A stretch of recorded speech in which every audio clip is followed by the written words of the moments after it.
Chapter 1. "Are you awake, my lord?" "Yes," Fulk said. "Light a candle, will you?" He could not remember the name of the page, who was one of Darby's household. Sitting up in his bed, he put his feet on the floor and stood. In the darkness, a candle began to gleam, shielded by the page's body. The rustling sound of the rain filled the whole room. "Send Sir Roger to me," Fulk said. He took the candle and put it on the table. "Thank you, I'll dress myself. Get Sir Roger." The page stepped back and cleared his throat. "Sir Roger, is he the tall blonde knight who commands my escort?" "Yes, my lord." The page dashed off. Fulk had been sleeping in his shirt. He sat down on the bed and groped for his clothes. The candle lit only a small circle of the floor, showing him his boots and coat. His hose lay half under the bed. He put them on, fumbling in the dark. "My lord," Roger said, and came in the door. The page had brought another candle to light, his way, and he put it down and came over to help Fulk dress. Roger said, "Are we going to Stafford?" "Yes," Fulk said. "At last. Get the men ready. I want to go before my lady wakes up." Margaret was sick, his excuse for not sleeping with her, and would probably sleep until long after he had gone. "My lord," the page said nervously, "my lady countess is already awake. She says you must eat before you go, and she is waiting for you in the hall." "God!" Fulk sat down, and the page bent to put on his boots. Over the boy's head, Fulk and Roger stared at each other. Fulk shook his head. "Damned woman." "Shall I order the men to get ready?" Roger said, expressionless. "Yes." Roger went out. Fulk stood, and the page brought him his coat and helped him into it. It was still completely dark outside. He buckled his belt, took his dagger from the floor by the bed and sheathed it, and with the page and his candle before him, went into the next room. People still lay sleeping here. The candlelight showed them bundled together in the beds, their feet toward him and their heads lost in the dark. The page held open the door, and Fulk went into the hall. Except for a table near the hearth, a few benches, and one candle standard, the hall was bare of furnishing, and like a cave it echoed. The rain thundered on the roof overhead and roared along the eaves. Fulk's wife and the Earl of Derby were sitting at the table, eating by the light of the fire and 6 candles. Fulk crossed the hall toward them and sat down on the bench opposite Margaret. "Good morning," Darby said, beside Margaret. "Did you sleep well?" "Morning," Fulk said. "It's the middle of the night. What are you doing out of bed, my lady? I thought you were sick." A page set a dish of cold meat down in front of him, and he drew his dagger to cut it. "I am," Margaret said placidly. She was tall for a woman, shapeless with fat, her wide, clear gray eyes almost lost in her round face. She had a cold, her nose shone red as a holly berry, and her voice was hoarse. "I would be a poor wife, would I not, if I let you go away." "Without a farewell?" Darby said. "Surely you don't want to go now anyway, Fulk, not in the rain." Fulk gave him a sideways look, and Darby went quickly back to his cold roast chicken. Margaret said, "I cannot see the need to go to Stafford at all, my lord." "A dangerous outlaw has seized my castle, the seat of my family," Fulk said. "I suppose you wish me to—" "You choose to interpret it that way," she said. A servant brought up a plate laden with warm bread. Fulk took a loaf the size of his hand and split it lengthwise. Margaret said, "I am sure you are needed more at Tutbury than at Stafford, my lord. You neglect your prince, going to Stafford." Fulk chewed a mouthful of bread, swallowed it, and reached for the wine. If she could, she would keep him here arguing all day long. He had intended to go the morning before, but suddenly she had arrived, started a fight, and kept it up until he had to stay another day. "I'm not going to argue with you," he said. Darby said uneasily, "I have to be back in Tutbury anyway, of course. My lady, let me offer you a cake." He gave the page a bit of simnel cake spread with red jam, and the boy carried it the 3 steps to Margaret. She accepted it absently, her eyes on Fulk. He made himself busy with his food. Servants moved around the table on the edge of the light, taking away plates and bringing others. Fulk knew that Margaret was wondering why he and Darby were meeting here, a day's ride from Darby's own castle of Tutbury, when Tutbury lay under siege by the army which Fulk in part commanded. He took a sip of light wine, rolled it around his mouth, and spat it onto the floor. "You still haven't told me how you knew I was coming here," he said to Margaret. "Surely my comings and goings aren't gossiped about all the way up in Yorkshire." Margaret gave him a long, vacant stare. Turning to Darby, she said, "I'm sure the rain will keep up all day long, aren't you, my lord?" "Oh, probably. Yes?" "Not at all," Fulk said. "In this season it will clear before noon." "Well," Darby said, "perhaps it will." Fulk sat back and pushed his plate aside. He was full. He tapped his foot impatiently on the floor. Margaret studied him. "See how eager he is. Poor Thierry." "Poor Thierry," Fulk said. "Poor Thierry is a murdering, whoring, swinish, worthless outlaw. God's bones. You're always so worried about our honor. After Thierry, we have none. It humiliates me that you defend him." He looked toward the door, wondering where Roger was. "He is of your own blood," she said. "Precisely why I am responsible for him. I'm pleased you take my point so readily, my lady."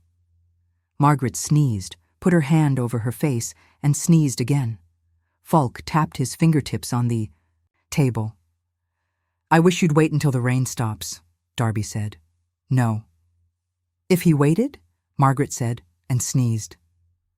Her watering eyes glared at Fulk, but before she could finish speaking, another sneeze took her, and Roger came up out of the darkness toward Fulk. "Are they all ready finally?" Fulk said. "We can leave whenever you wish, my lord." Roger bowed to Margaret, who muttered something at him. A nervous smile on his face, Darby got up, and Fulk took his cloak from the page who had wakened him. "Allow me to attend you, Fulk," Darby said. "Thank you, Robert. My lady, I shall expect you at Stafford Castle directly the rain ends. See that you care for your health." He jammed his hands into his gloves. "And you, my lord," Margaret said. "I shouldn't wish a humor like mine on you." Fulk grunted. He stamped toward the door. A page led the way with a candle, but now the dawn was coming, and he could see the door, pale in the dark wall. He stopped before it to put his cloak on. Outside, he could see the courtyard streaming like a river in the rain, the knights waiting in their saddles, everything gray. "Take the high road at least," Darby said, clutching Fulk by the arm. "There are outlaws thick as cream in the forest, and what if Thierry has heard you're coming? If he tried to ambush you, oh well." He smiled apologetically. "Your lady is upset that you're going to Stafford. She's in love with my uncle, like all the other women in the world." That was not why she was upset. He hated to talk about Margaret to anyone else, and he started toward the door. "Well, whatever. I have taken to heart what you told me, Fulk. You do well in the service of your prince." Fulk made a non-committal sound in his throat. The boom of the rain on the wooden roof distracted him. He had to think to remember what Darby had said. "The kingdom is a ruin, and I believe he can mend it." He put up his hood, the soft fur packed around his ears. Catching Darby's eye, he smiled. "You don't really want Tutbury, do you? With that midden stench around it?" Startled, Darby laughed, and Fulk headed for the door.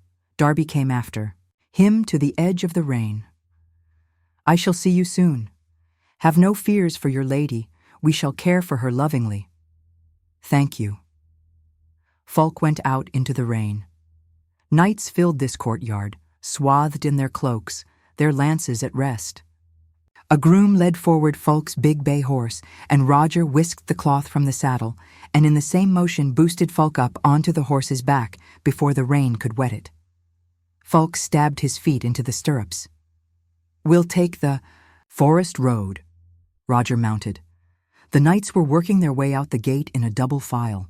With Roger just behind him, Folk pushed through the crowd to the gate and fell into the moving column just behind the leaders.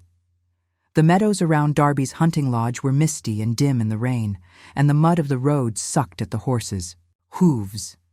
At Roger's shouted order, the column trotted into the left fork in the road, straight into the forest. Mud splashed up from the horses in front, and Folk reined back a little. The bay horse snorted and shook its head, protesting, but it slowed obediently. One thing that heated him: Margaret had been spending the spring with their daughter and her children far north of here, but as soon as she'd heard Folk was going to Stafford, she'd ridden to deflect him, catching cold on the way. All to save Thierry from him? "We'll be there before dark," Roger said. "We had damn well better be." The column moved at a quick trot down the edge of the road, less muddy than the center. Folk shifted his weight more comfortably in the saddle. Margaret wasn't concerned for his sake, certainly, and she wasn't much concerned for Thierry's sake. The only person who could have dragged her away from their daughter was Ranulph, their elder son. She had never mentioned his name, but she thought that Ranulph was with Thierry at Stafford, or she would not care if Folk went there or not. "Did you send a messenger to Ledgefield?" he said to Roger. Roger looked around, surprised. Mud had splattered his long-nosed fair face. "Of course, my lord. Yesterday when you told me. Remember, I may need witnesses to my innocence." "My lord," Roger said blankly. They rode deeper into the forest. The road wound downhill, slippery with mud and full of stones. Birch trees and the thick pines gave way to oaks, taller, muffling the sound of the rain. Ahead, the road pinched. Down to a trail, littered with half-buried boulders like uneven steps, and Roger formed the column into a single file. They slowed to a walk down a steep hillside. On either side of them, the forest stretched out into darkness. "What did you think of Darby's hunting lodge?" Roger looked at him and smiled. Folk laughed. "Did you see much of it?" "As much as I could, my lord. He builds more for comfort than for safety, I think. My Lord Darby's always had a use for comfort." Darby was ready to join Price Henry, one more necessary step toward a settlement of the long wars. Folk stared into the forest to his right. The idea of peace seemed alien and exotic, like a word in another language. Dark green and pale green and brown, the forest resounded under the rain in a vast surrounding roar. Outlaws, poachers, stray. English, the forest was tenanted with strange, dangerous people. No more dangerous and strange than your common Norman Earl. If he caught Thierry at Stafford, he meant to kill him. If Ranulph was there, it would be difficult, perhaps impossible. Folk could understand Margaret's protecting Thierry, but that, Ranulph might angered him. It made no sense. "Are you thirsty, my lord?" He looked around and saw the wineskin Roger held out toward him, swaying with the strides of the horses. "God's bones. From your brother's vineyard?" He snatched it, wrapped his rein around his wrist, and pulled out the stopper. The Denef vineyards were superb. Roger smiled at him, and he took a long drink from the skin. Strong, tart wine flowed warmly through him until his head whirled. "Thank you. If Ranulph were silly enough to go to Stafford for Thierry's sake, he deserved to be caught." Folk gave the wineskin back to Roger, and they picked up a fast trot.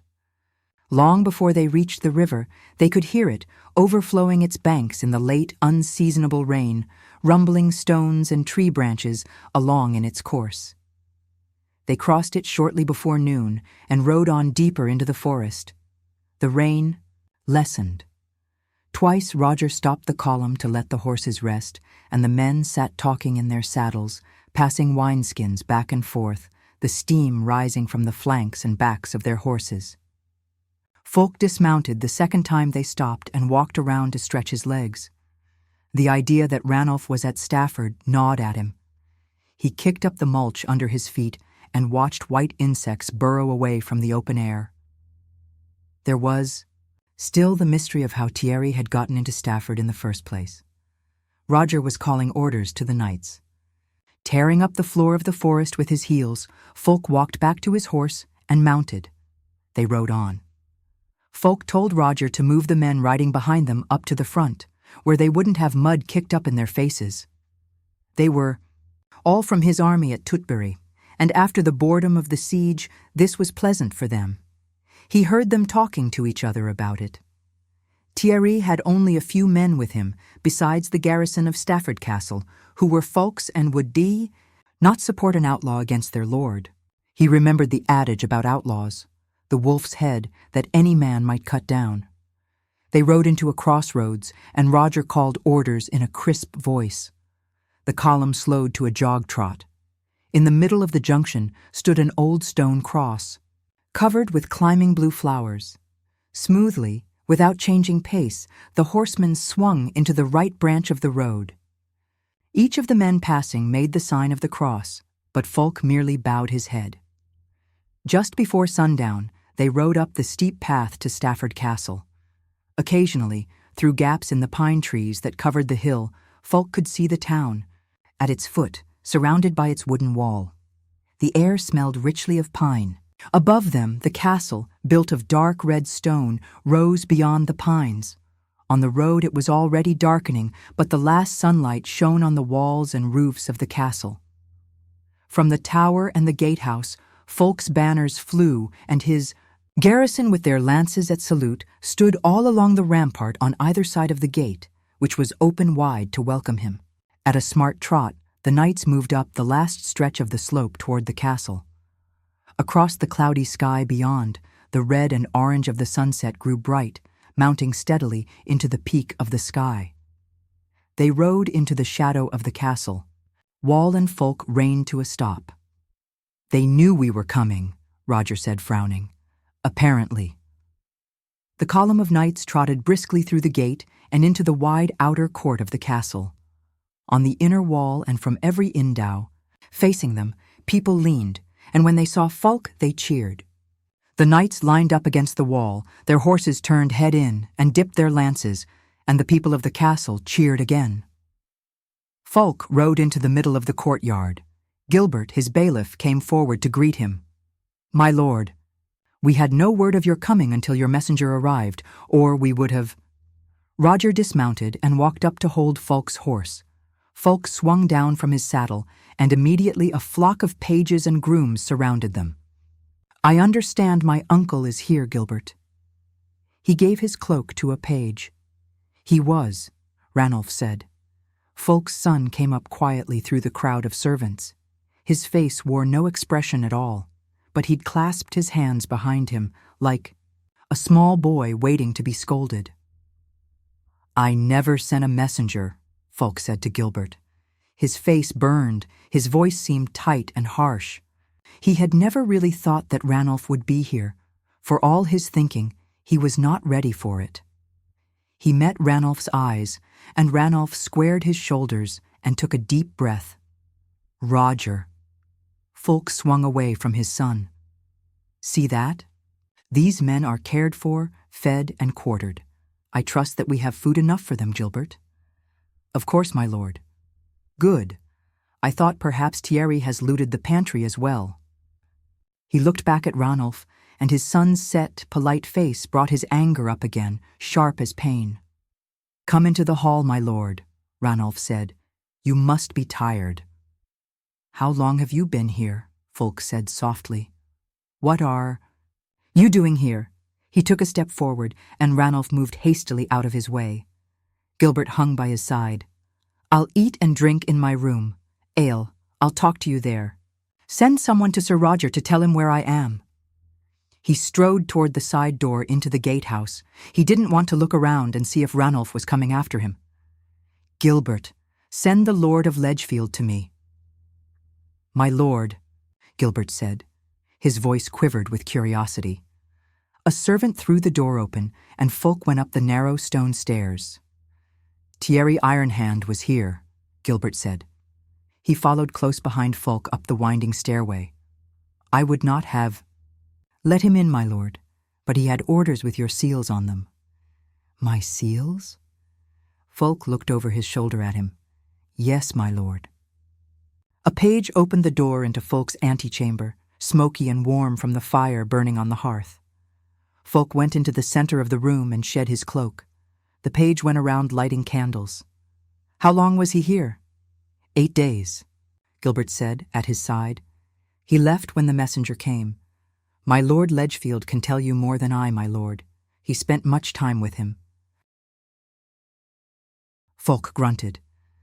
Gilbert, in saying Ranulph's title, had gestured behind him, which meant Ranulph was right there, following. Gilbert rushed forward to help a page drag over a table for Folk to eat at. Kitchen servants came in with covered trays, and an ewer of ale. Folk glanced around the room. There were clean rushes on the floor, and fresh candles set into their iron holders. Everything looked newly polished. Thierry had probably slept and eaten here, in Folk's own chambers. He went to the fire and held out his hands toward it so that he would not have to acknowledge Ranulph's presence. The room was crowded with people. My lord, Gilbert said, and Folk turned and sat down before the table, covered with platters and cups. Ranulph stood near the door, watching him. Sit down, Folk said, and pointed to the far side of the table. There was no chair, but a page brought one, and Ranulph came over and sat. How did you know that Thierry was here? Ranulph said.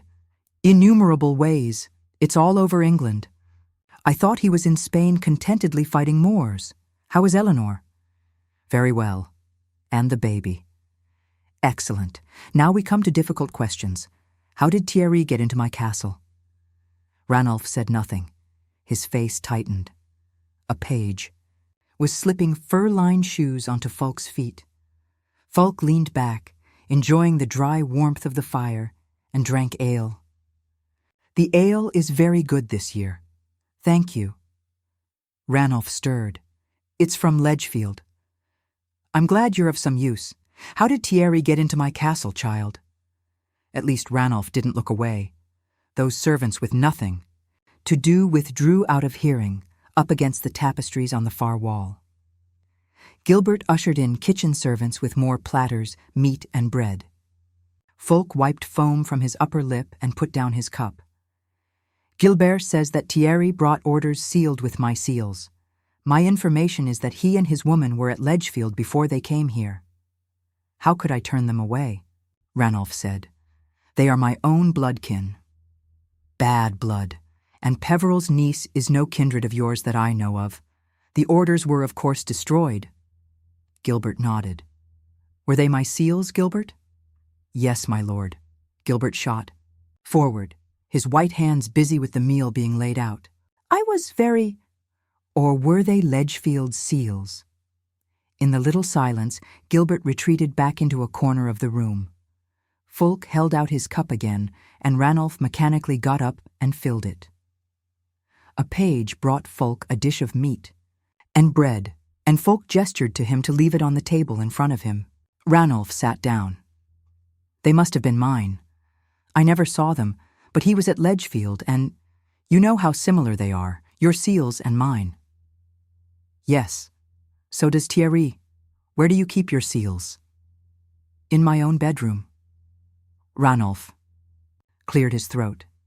In my personal chest, beside the bed. Folk took out his dagger and cut meat. Reasonably inaccessible, one would think. He watched Ranulph blush, laid his dagger down, and ate the meat with his fingers. To Thierry, at least. Ranulph looked over at the fire. His hair, brown like Folk's, shone with red lights.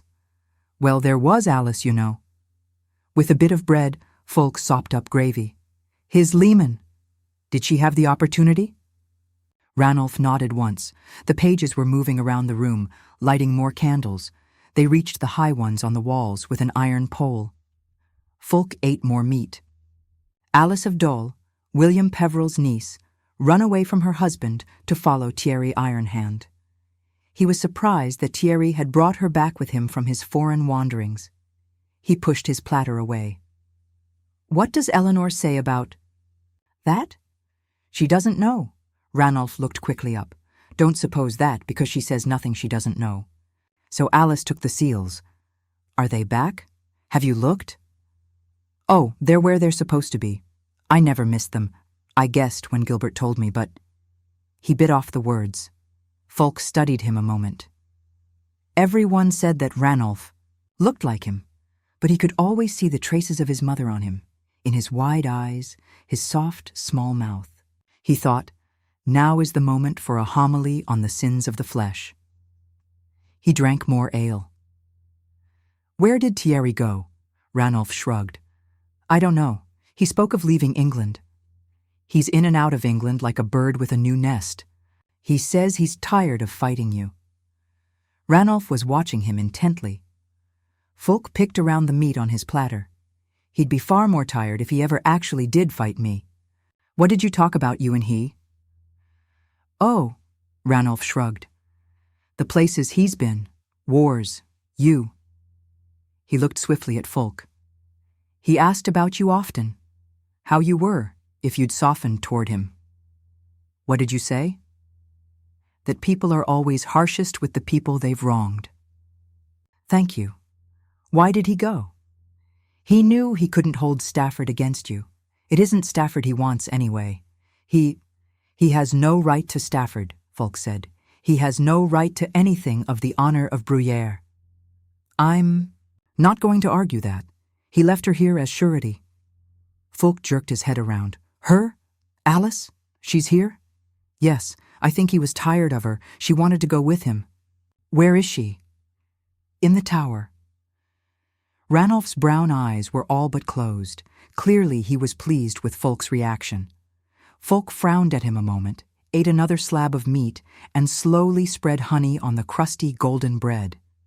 Isn't it kind of Thierry to leave his problems to me? Gilbert, send a page to the Lady Alice and ask her to attend me. My lord, Ranulph smiled. She won't be a problem to you, my lord. Everybody knows you're cold to women. Fulk cocked his eyebrows at him. She's a Peveril, and I'm on very bad terms with William Peveril. A tender problem. Have you seen Hugh? He's with Pembroke's army at Stamford, I think. Hugh was his younger son, a squire with the Earl of Pembroke.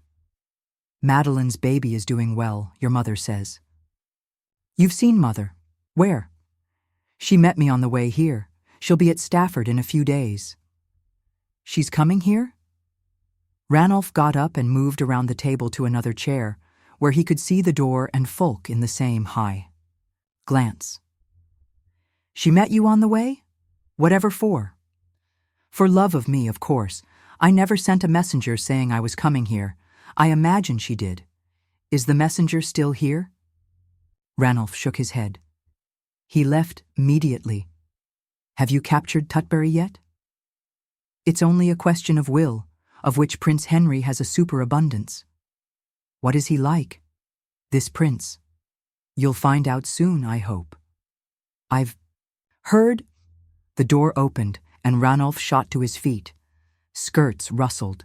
A gaunt woman in middle years came through the door and withdrew to one side of the room. Behind her, Gilbert held the door wide, and the Lady Alice came in. Fulk stood up. She was taller than he was, as tall as Ranulph. She wore her dark red hair uncovered, plaited in long braids down her back and woven with extra hair, a style that reminded Fulk of his mother. He thought she had probably been more beautiful when she was more innocent.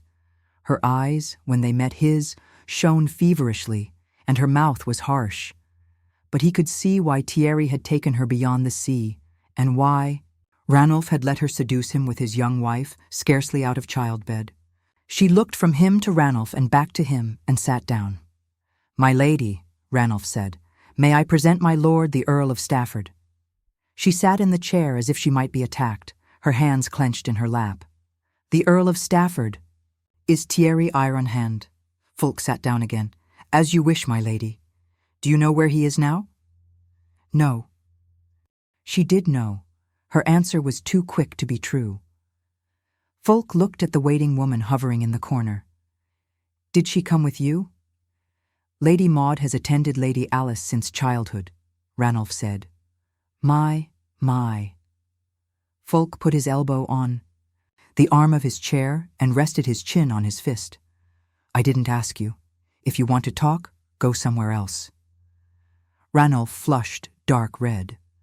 Alice gave him a scornful look that made her seem much younger. Fulk tried to remember how old she was and could not, but she was younger than Ranulph. I'm sending you back to your husband, lady. Her eyes opened wide. No, you can't do that. You can't stay here. I won't send you to Thierry. Where else can you go? My husband won't. Take me back. We'll see what can be done. Ranulph stood up, still ruddy-cheeked. May I go, my lord? You have my leave. I'd be pleased if you'd help Roger settle those knights. Yes, my lord. Ranulph bowed, exaggerating the courtesy, and strode out. Fulk stared after him. He hated his children to treat him formally, and they knew it. The door slammed. Thierry said you were full of small cruelties, Alice said. Now I understand. You don't. If you had any understanding, you wouldn't be here. Hot color rushed into her face. A page in Ranulph's livery brought over a jug and a cup and poured wine for her, and she wrenched her gaze from Fulk and stared at the bright stream. I'll help you with your husband, Fulk said, if you help me with my uncle. Her head flew up. She gave him the same scornful look she'd given Ranulph. The flush had left her face, and her skin was white and fine as flax. I assure you, my lord, that very shortly you'll need far more help than I could give you against Thierry, more than you'll find in this kingdom. Fulk leaned back, stretching his legs, and stared at her. That was curious. There was only one reason why she would say that, with Thierry an outlaw and Fulk an earl. He put his head to one side. So Thierry has gone to make friends with Prince Henry. Her shoulders hunched. I didn't say that. You did indeed. Henry will be king, and when he is, Thierry will have back everything you stole from him. Thierry will be Earl of Stafford. That I never took from him. Prince Henry's mother, the Empress, appointed me Earl long after Thierry was outlawed. The only land Thierry ever held by right was Bec. Unfortunately for Thierry's pretensions, Prince Henry has already found me to be of more use than Thierry ever could. Do you think you'll be a countess? She said nothing, her mouth screwed up into a sullen pout, and he sat upright, irritated with her. You should pack up what you brought here. I'll send you to Peveril tomorrow. Lady Maud, attend your mistress. He stood up. Alice stayed in her chair. One of the braids hung over her shoulder into her lap, and she wound its end furiously around her forefinger. Her face was inscrutable. Abruptly, she said, her eyes on his face, You can't send me back. I won't go. I'll run away again. Like Thierry. Thierry didn't run from you. Don't delude yourself that Thierry ran away from you. Fulk poured himself ale. Go away, or you'll tempt me to more of my small cruelties. Swine.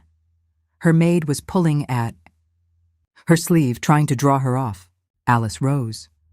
I hope I am there when Thierry catches you. Roger came in through the open door. Alice marched out past him, Maud at her heels, and Roger turned to watch her go. Is that Red Alice? He said. Fulk stood in front of the fire, warming his hands. He nodded and gestured toward the ale on the table. Indeed, Thierry's loving cup, drunk to the lees. Roger picked up the ewer. She looks as if there's something sweet left in her. Fulk got a poker and jabbed the fire with it. Don't talk of her like that. Her grandfather was an earl. Yes, my lord, Roger said, surprised. I'm sorry. Fulk stabbed the fire. A log burst with a shower of sparks. He opened his eyes into the pitch dark. The nightlight on the table beside his bed had gone out. Lying still under the weight of the covers, he tried to remember where he was and could not.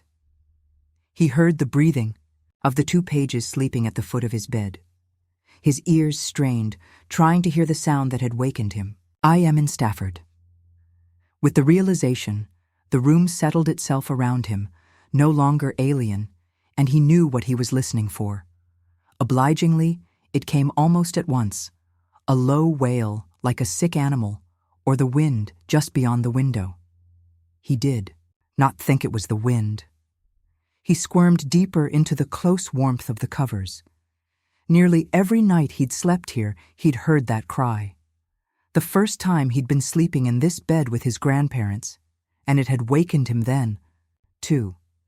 His grandfather had told him to comfort him that no one but a lord of Stafford ever heard the cry. It sounded again, seeming farther away, soft and lonely. It no longer frightened him. It only made him sad. Thierry will not have Stafford, his grandfather had said. Thierry, from his early youth, had gone out wandering and fighting. Back, in the days of King Henry before the long wars started, Thierry, like a stormy petrel, had broken the peace and defied the law, as if he knew that with the old king's death, peace and law would both be gone, while Fulk tamely served the old lord. So when the old man died, he gave Fulk the honour of Bruyere and Thierry only the manor of Bec in Yorkshire. I was 15. I never meant to take his inheritance, and what should I have done out-murdered him? He swung his legs over the side of the bed, into the chilly air. A dog was sleeping on the floor, and he nuzzled his toes into the coarse fur until in the dark a wet tongue came stroking his feet.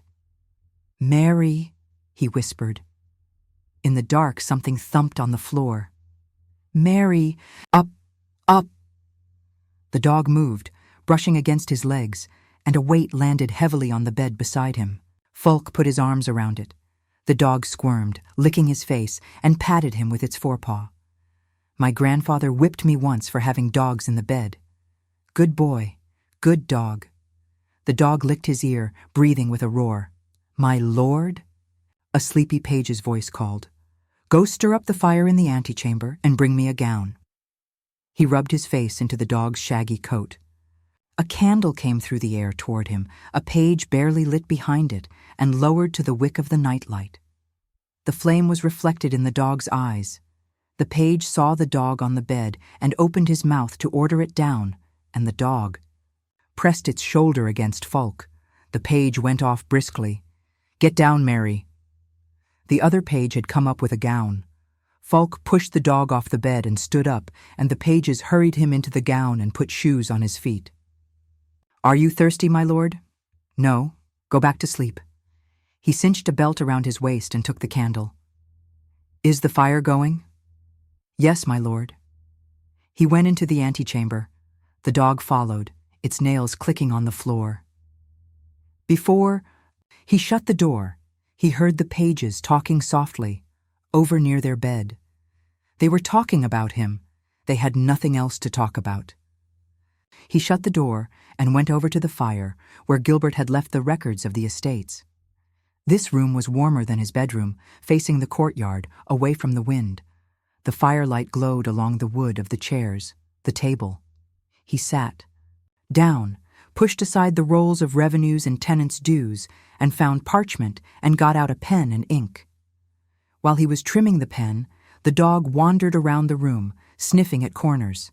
"Mary, lie down." The dog came over to the hearth and flopped on its stomach, its head on its great paws, and sighed. Fulk unstopped the jar of ink and dipped in the pen. "To the Earl of Leicester, from Fulk de Bruyere of Stafford, greeting."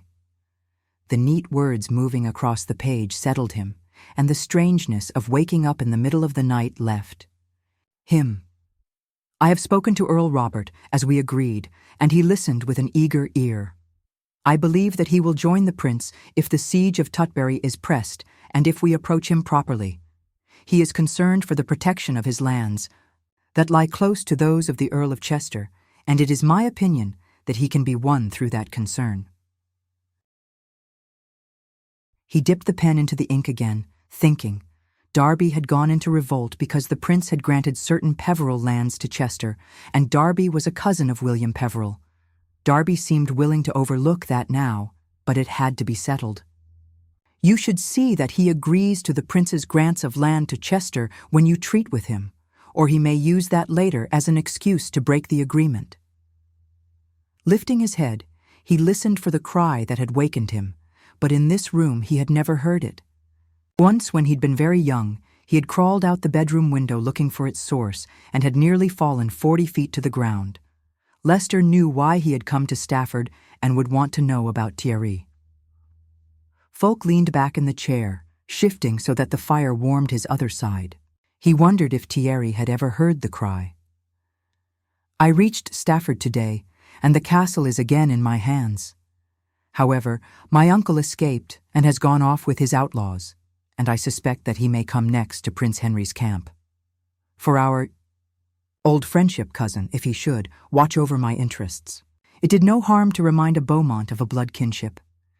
Sealed at Stafford by my own hand. The heat of the fire was scalding his right side, and he got up and moved his chair. Pentecost was coming. They would have to celebrate it, and of course the town would have its fair. In a shire of small villages and herders' cottages and wide forests, the occasional fair at Stafford was a great event, and even he enjoyed them. They would have to mend the bridge. That was the responsibility of the monks of St. Jude, who, Gilbert had said, had run away from the monastery because of the outlaws and the Earl of Chester's raids. I should go there and see what condition it's in. If the buildings were fit to be lived in, he could ask the white monks to set up a chapter at St. Jude. He put sand on the parchment and shook it back and forth. Father? Ranulph slid through the door and shut it quietly. What are you doing awake so late? Folk put down the letter. I couldn't sleep. Sit down. Why are you up?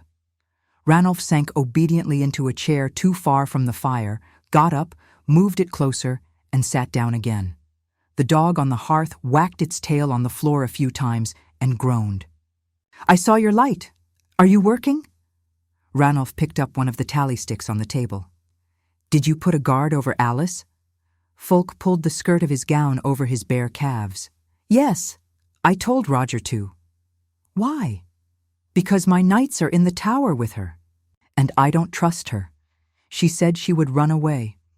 When are you sending her back? Tomorrow.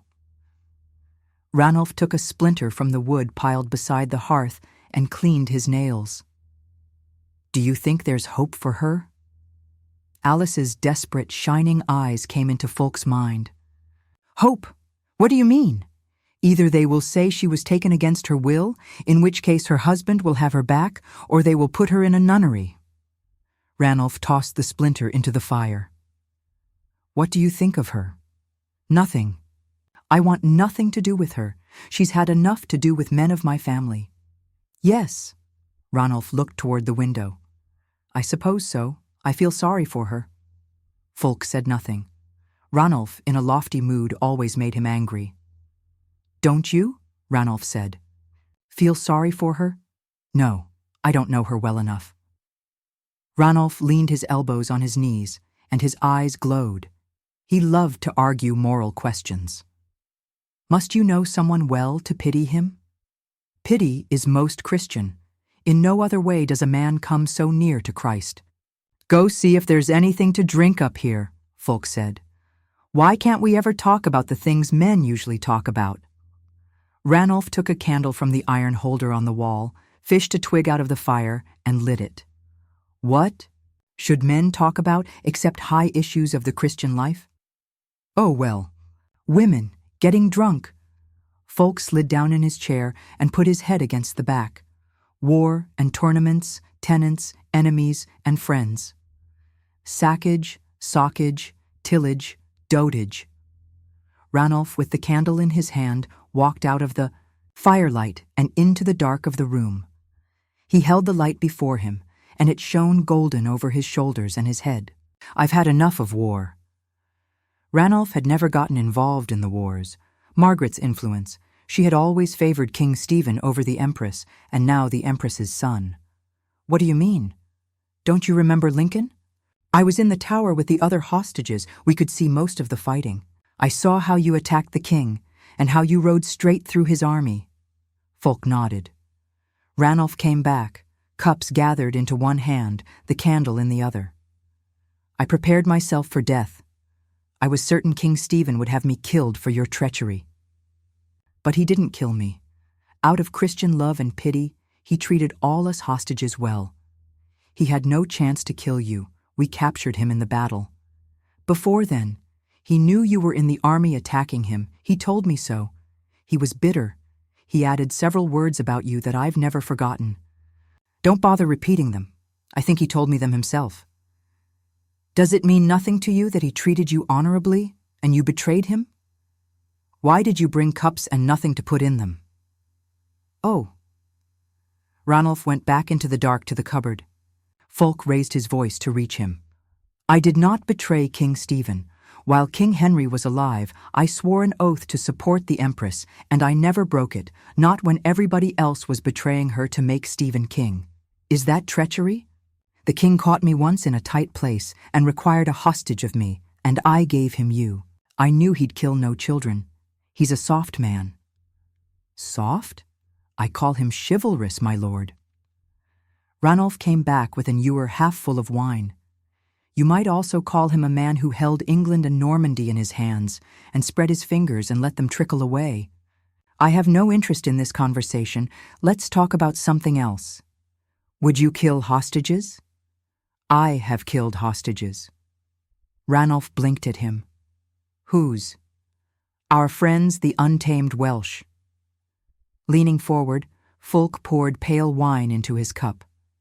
Old Gruffydd gave me 2 of his sons at Bryn Crug and went on raiding. They weren't really his sons, as it turned out. I got them later. You'll notice he doesn't raid anymore, the old pirate. I can't believe you would kill innocent children. Gruffydd was killing innocent children and their families every day. There are things I have to— Morgan is Gruffydd's son. Would you kill Morgan? Ranulph cried, triumphant. Don't interrupt me. I want to talk. Answer me, Ranulph said.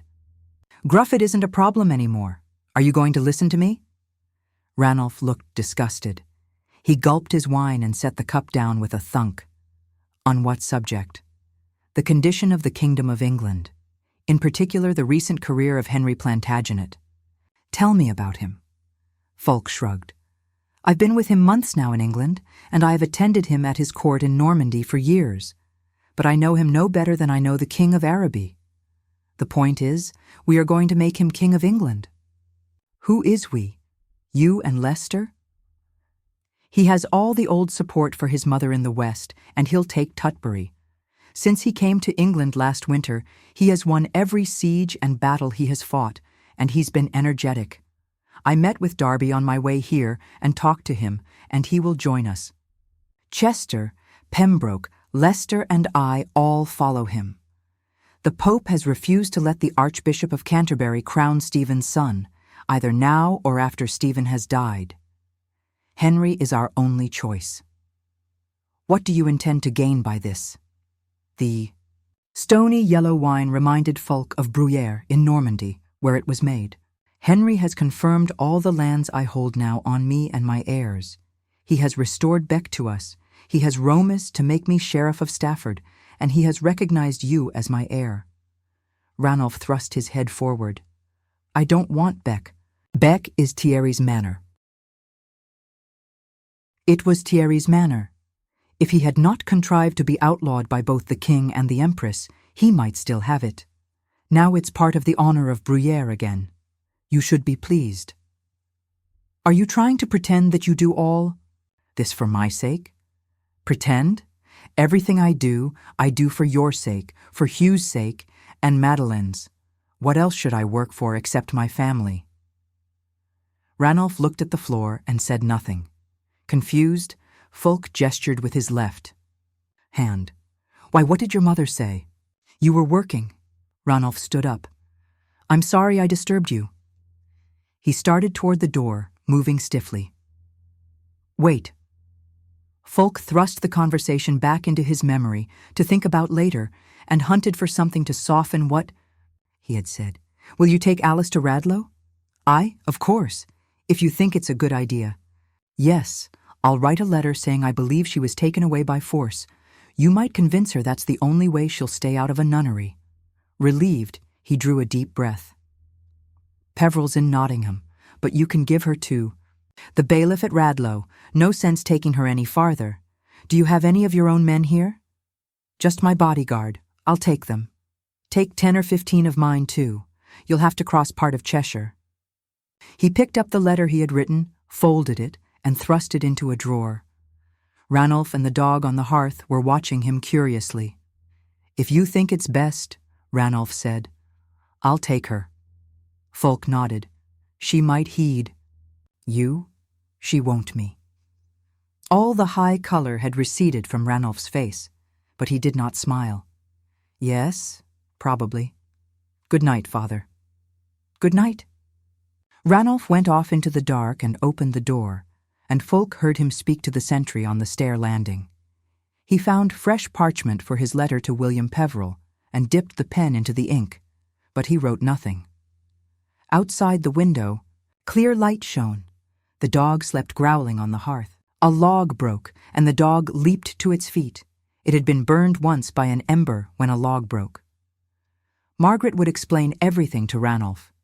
He listened to her, and she understood statecraft and the machinations of princes, a prince trapped in her woman's body, holding me at Darby's lodge while she sent off a message to Ranulph, outflanking me. But Ranulph had no sense to act on what she did. He believed Thierry. Thierry also spoke well on large, empty questions. Fulk laughed.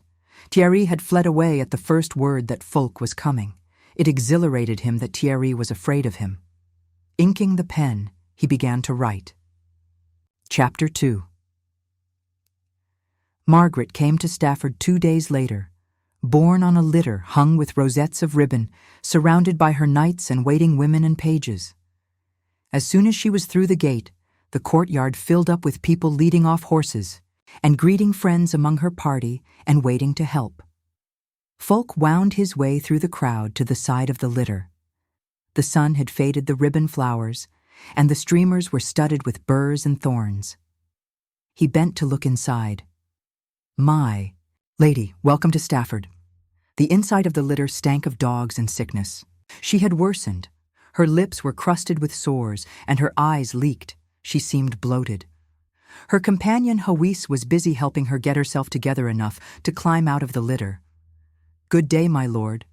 She held out her hand, and Fulk took it. "You should have stayed where you were until you got better, damn you." She snorted. Fulk gripped her arm, and with Hawis disentangling her clothes and Margaret herself pushing, managed to drag her out of the close confines of the litter. One of her tiny dogs yapped at him from the pillow.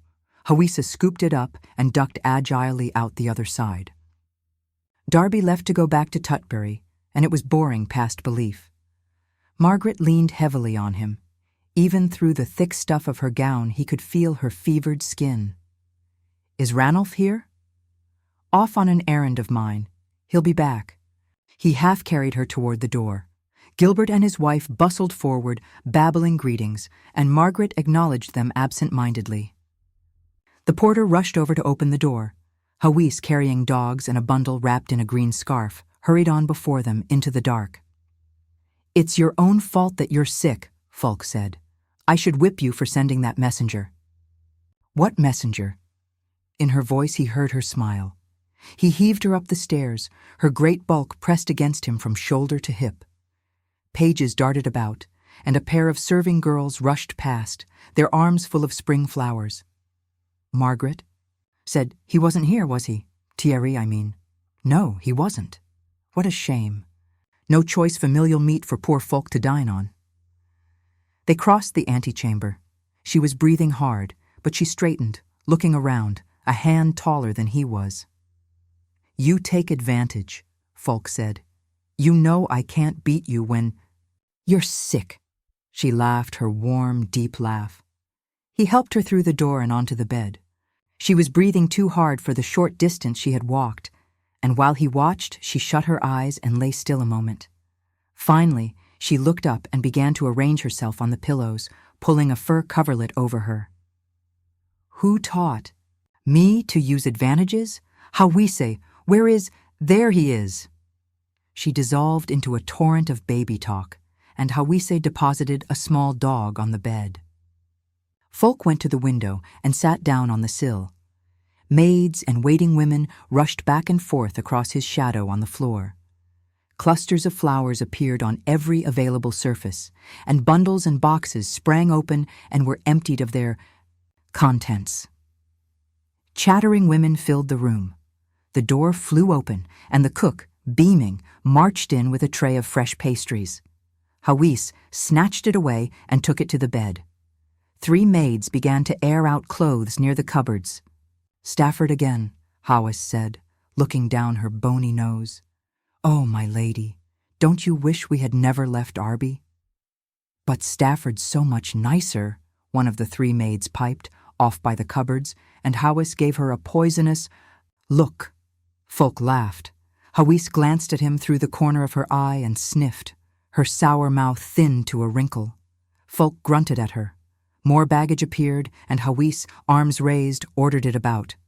"Bring them here. Gilbert? Isn't it? Yes, thank you. We shall require another tall cabinet for my lady's things. Kindly remove this chest. My lady will— Oh. The lapdog on the bed charged across the covers, yapping, and Mary, who had just come through the door, snarled and broke into deep-throated barks. The women rushed toward him, shooing him out in high voices, but the big dog set himself. He looked mildly surprised. After the first barks, he ignored the lapdog. All along his spine, brindle hair stood up in a roach. Margaret grabbed the lapdog and was soothing it. From the safety of her enormous arms, it squealed and yipped and made small lunges. "Mary," Folk said, and the dog dodged around the women to him. "Lie down. Good dog." The lapdog raced up and down Margaret's body, screaming. Hawis glared at Mary, who had lain down at Folk's feet. "My lord, that dog." "He's doing nothing at all." Folk crooked a finger at a page and sent him for one of the pastries Margaret was eating. "Get rid of the troublemaker." Margaret said coolly, "Take him, Hawis. He scratches." She gathered up the lapdog like a ball and gave it to one of her women. "Leave me, all of you. The noise tires me. Hawis, send up more honey for these cakes. Go on, leave me." The room emptied out immediately. Across a litter of boxes and furniture, Margaret met Folk's eyes and smiled. "As usual, I've disrupted your life, my lord. Forgive me." She sounded amused and tired. Folk brushed crumbs off his palms. "I see being sick hasn't spoiled your appetite. I wish you had kept Ranulph here until I came. Move this cushion for me." The errand was pressing. He slid off the windowsill and went to the bed. The cushion lay half under her back, and he pulled it free and stuck it in behind her head. She sighed. Crumbs and bits of dried jam littered the front of her gown and the fur robe. This close to her, he saw again how sick she was, and he sat down on the bed, worried. "I am so weak," she said. "I can barely lift my head." She turned her head and coughed, deep out of her lungs, tearing and wet. "The air is better here than at Arby," Folk said. "It will do me no good. Where is Thierry?" "Gone to Prince Henry." "What a fool he is. He always puts himself at your mercy. Have you been busy? Isn't that a silly question? You are never idle. Here's the honey." A page with Hawisa like a drover just behind him set down a tray with a pot of honey and another pile of cakes on it. Folk stared at Hawis until she left. It was unlike Margaret to make so much of being sick. "I got from Darby what you talked about, you two," she said when the door had shut. "You think a lot of this little prince, don't you? Damn you. You always have to know everything, don't you? Put honey on that bread for me. It's boring being a woman. Of course I meddle. I think you're making a mistake. Folk." "I don't. King Stephen is an easy man. The Empress was not, and I can't suppose her son is much finer, particularly when I consider his sire. You have always had a weakness for treacherous men." Folk stabbed the bread at her. "We came through this rain well enough, didn't we? For all my weaknesses, and don't be angry. You betray yourself too much. As for coming through well, other families came through far better. If you admire the chimerical successes of, say, the Earl of Chester, my lady, I shall go out and murder and rampage and fight for cities I can't hold and gain enemies in high places." Margaret grimaced. She was a Clare and had all their arrogant ambition. Her brother was Earl of Pembroke. Fulk thrust the honey knife into the pot and lay down crosswise on the bed, his bead propped up on his crooked arm. Suppose we enjoy a moment's truce. How do you feel sick? Look at me, she said stonily. Do I look well? Not at all. You'll be better in a few days. You may believe so if you wish. I knew I should get no sympathy from you. That's what Hawis is for. Myself, I am wondering how you mean to use what you found out from Darby. If you've done anything, Margaret, I'll be angry. If you think your temper frightens me, you're very wrong. She stared at him a moment. I think you are nourishing a viper in this prince of yours. Fulk shrugged. I doubt that. If he is all you told Darby, then certainly when he is king, his first action will be to weaken all the powerful men around him. Not if he owes his throne to us. Margaret chewed on bread and honey, her cheeks stuffed and swallowed with difficulty. I am beginning to fear that you will make just as base a bargain with this prince in England and you did with his father in Normandy. Come now, that's talk I would expect from Ranulph. Henry and his father ruined nearly every great house in Normandy but ours. I thought I did well in Normandy. You made a merchant's bargain with the conquerors. Fulk picked dog hairs out of the fur coverlet. This was an old argument, rehearsed a dozen times before. When I was Vicomte, we were powerless. Now I am bailiff, and we control the whole region. Power isn't base. There's no sense in arguing with you, clearly. Only see, the prince is Duke of Normandy, and he has overthrown his own brother to make himself Count of Anjou. And with this new wife, he holds Aquitaine, more and richer lands than England. Will he let his English barons rule him? Your dog is shedding. I don't know what he will do. I don't know if we can control him, but these wars are destroying the kingdom. She laid her limp hands in her lap. No one listening to you would imagine you are such a great knight. The back of Fulk's neck and ears grew hot, and he plucked furiously at the coverlet. I will take that as praise. It was intended so. In the little silence that followed, he heard men calling to each other on the walls. He smelled the fragrance of the flowers crowding the room. He was reluctant to break the goodwill between them, but there was something he had to get her to do. I want Ranulph to come with me when I go back to the prince's army. He never will. He is King Stephen's man. He will if you tell him to. I won't. You have to. He goes if I must drag him. I'd prefer him to come willingly. Wouldn't you? She said nothing. She blew her nose and lay still, her eyes elsewhere. You must see the reason in it. The king may yet deal with this prince. He has done so before. You make too little of the king. I doubt anybody could make too little of that king. She coughed, and the harsh, ripping sound developed into a spasm. Fulk lay still, waiting for her to subside. Finally she lay back, her face blotched with red, and gasped for breath, and her eyes moved toward him. You have met Stephen only at court, Fulk said. I've talked to him in councils, fought against him, and been his prisoner. I'm not going to argue. Good. Tell Ranulph to come with me. She closed her eyes and lay still, inert on the bed, her graying brown hair scattered on the pillows. Fulk sat up. The rasp of her breath alarmed him. I have to see Ranulph, she said. Could no one else have run this errand? A shock passed through him. This was no simple cold when talking exhausted her so much. He picked up her fevered hand. He'll be back in a day at the most. You'll be better by then. Perhaps. Margaret, I'm sorry. I'll let you rest. She looked at him without moving her head, and her mouth twitched upward into a smile. Without finding out what I mean to tell him? I'll send for a physician. Hawise is capable. We have to talk later. I have some things to settle with you. When you're well, he said stubbornly. I'm not going to get well. He said nothing. Their eyes met. and he saw that she read on his face what he was thinking. She touched her lips with her tongue. He had never seen her frightened before. He realized he was gripping her hand and relaxed his fingers. "I'll go. Stay until I fall asleep." "I will." She turned her head a little and closed her eyes. Sliding off the bed, Folk moved over near the window, into the sunlight's warmth.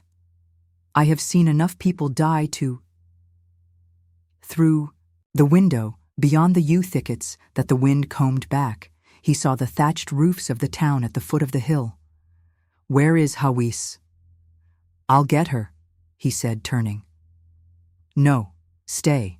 She could be long in dying, or she could die now, in her sleep. Before Ranulph came, she would live until Ranulph came if she could. He'd seen men fight off death for days. What made her die? No wound, no gush of blood, nothing but a cold. That pierced into her body and attacked the organs, heart, spleen, lungs, belly, all those things I have laid open to the air with a sword." He remembered saying she took advantage of being sick, and heat washed over him. "I am so clever. I deserve—" Whipping. He heard her rough breathing and turned to see her lying there, her mouth gaping, her eyes shut. Get a physician. She should be bled. He went to the door and opened it, and Hawis nearly fell through. "Listening again? I'll find a leech." Hawis looked down her nose at him. "Better a priest, my lord." She passed him, moving toward the bed, her wooden heels clicking on the floor. Folk went out into the antechamber. "I should send for Hugh and Madeline." The bed in there had been his grandfather's deathbed, too. He still had to go inspect the abandoned monastery. He and Roger could go today. It was still only mid-morning, and the monastery was not so far away. The thought of spending the rest of the day away from the castle and its air of dying lightened his spirits, and he went down the stairs into the courtyard, looking for Roger. "They say the forest is packed with outlaws," Roger said. He reined his horse around a small tree in their path. "None of the garrison has actually seen any, of course." He smiled. Folk grunted. Looking back, he could see the red stone mass of the castle on the hill behind them, the highest hill, the steepest. Sheep were grazing on the slope below the wall. "The rumor's always worse. It does more damage, at least." The air smelled of the wet ground and the yew woods. "Let's go down past the river." They rode along the foot of a low hill, and around it, single file where the trees grew thickly and came to the river. Here it ran swiftly between low banks, not very wide, but difficult to cross without a bridge. They followed it a while, looking for a ford. Once or twice they crossed footpaths leading down to the water. A few herders had their cottages nearby. Once Folk smelled the pine smoke from a hearth. The trees grew thickly down to the river, so that they had to smash their way through thickets of thorny brush. The river veered off around a hill, and when they rounded the bend, Folk saw that a flat barge was tied up to the far bank, near a hut with a brush fence. "Wulfric the fisher," Roger said. "He's made a wall around his bay. House. Not all he's made. Someone had tied ropes across the river between two trees to draw the barge back and forth. It seems that Wulfric the fisher is now Wulfric the ferryman. Come on, let's see if he'll take us across." He kicked his horse into a trot and rode down toward the bank. Whoever had built the ferry had used craft.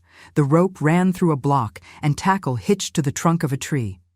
While Roger shouted across the river, Folk investigated the workmanship. There was a similar arrangement on the drawbridge at Stafford Castle. Wulfric often brought riverfish to the castle kitchens, and he might have gotten the idea there. A man had come out of the hut across the way and was unmooring the barge, shouting all the while. Roger turned to Fulk. "What is he saying?" Fulk listened. Wulfric was speaking English. "Something about the horses. We can't take both across at once. We'll leave mine here and come back for it, but I'll go with you. I want to see what his toll is." The barge swam empty across the river toward them. In Folk's ear, the rope groaned and shrilled through the pulleys. Roger stepped down the bank to haul the barge up against it, and Folk called, "Don't! Leave it out a little. We can take the horse into the water." The weight of the horse might ground the boat. He led Roger's horse into the knee-deep water. Pebbles crunched under his boots. The horse threw up its head and snorted, rolling its eyes at the barge. But when Roger took its bridle, it followed him docilely onto the flat bottom. Folk pushed the stern away from the bank and threw one leg across the gunwale, and Roger grabbed his arm and pulled him in. The barge wallowed slowly back toward the other side. Wulfric was hauling with all his strength on the ropes. Folk sat in the stern, watching him, impressed by the man's skill. When they were nearly to him, Wulfric looked up. Apparently he recognized Folk, because for a moment he stopped pulling and glanced around wildly. Roger reached up and took hold of the rope over his head and hauled them onto the bank. "So, Wulfric," Folk said, "you've become a ferryman in my absence." He walked carefully up to the bow of the barge and stepped onto dry land. Wulfric bowed several times, displaying his bad teeth. "The bridge is gone, my lord. I thought it was my Christian duty to help travelers like yourself, my lord." "Yes," Folk said. "What is your charge for ferrying us across?" "Nothing, my lord." Wulfric bowed. His black hair barely concealed a balding spot like a tonsure on the crown of his head. "Surely you charge other people something." Folk glanced back. His horse was still hitched to the tree on the far side. "We have to get my horse across." "Sometimes people give me something," Wulfric said. He went to the ropes, and Roger got back into the barge. "Just as, a token." Wulfric showed his teeth again in Folk's direction. "Just some of their produce or something like that, but from my lord I would take nothing." "Of course not," Folk said, looking around at Wulfric's hut and the area around it, which had been his garden once and now lay fallow. "Do you still fish?" "Oh, well," Wulfric said, hauling ropes. "When I can, of course." The barge had reached the far side. Folk watched Roger coax and whip his horse on board. Wulfric leaned against the tree, an alder whose bark showed deep scars from the ropes. "We hear something of what goes on south," Wulfric said. "In the war. The young prince now, he seems to be doing somewhat better than last time." Folk said, "He'll be your king someday." Wulfric's eyes widened. Folk could see him imagining how he would report that to the next travelers. "My Lord Stafford to me." The barge was in midstream, with Folk's horse braced on all four legs, rigid, while Roger tried to soothe it. Folk said, "My bailiff was remiss. He never told me about your ferry. I'll have to ask him about it." Wulfric went gray. He paused at the ropes. "For example," Folk said, "what do you give me for your use of my river?" "Oh, well," Wulfric said, "you must understand, my lord. A 10th seems fair enough, doesn't it? A 10th for me and a 10th for the church." Wulfric hauled the barge into the bank and stood, half turned away from Folk, watching Roger lead off the trembling horse. His knotted, freckled shoulders glistened with sweat. Finally he looked at Folk. "A 10th, my lord." Folk nodded. Roger stood nearby with both horses, waiting. Folk reached into his wallet and took out a halfpenny. "For our passage." He wondered if it was enough, and decided Wulfric would never dare charge anyone more than a farthing. "Give my 10th to Gilbert at Stafford. Good day." "Good day," Wulfric said woodenly, and poked the halfpenny into a pouch at his belt. "My lord." Folk mounted, and they rode off toward the monastery. After they had gone a little way, threading a path through a stand of alders and willows, Roger said, "God's blood, the sour look on that one's face deserves a blow." Maybe. It was difficult to enforce laws when people had grown used to ignoring them. He went over his talk with Wulfric in his mind, wondering if he's played a tyrant, and decided he had not. Ahead, the ground rose steeply, covered with tangled berry patches and seeding grass. They rode up the hillside, avoiding the outcroppings of rock. A pheasant boomed up out of the high grass, almost under the hoofs of the horses, and they shied.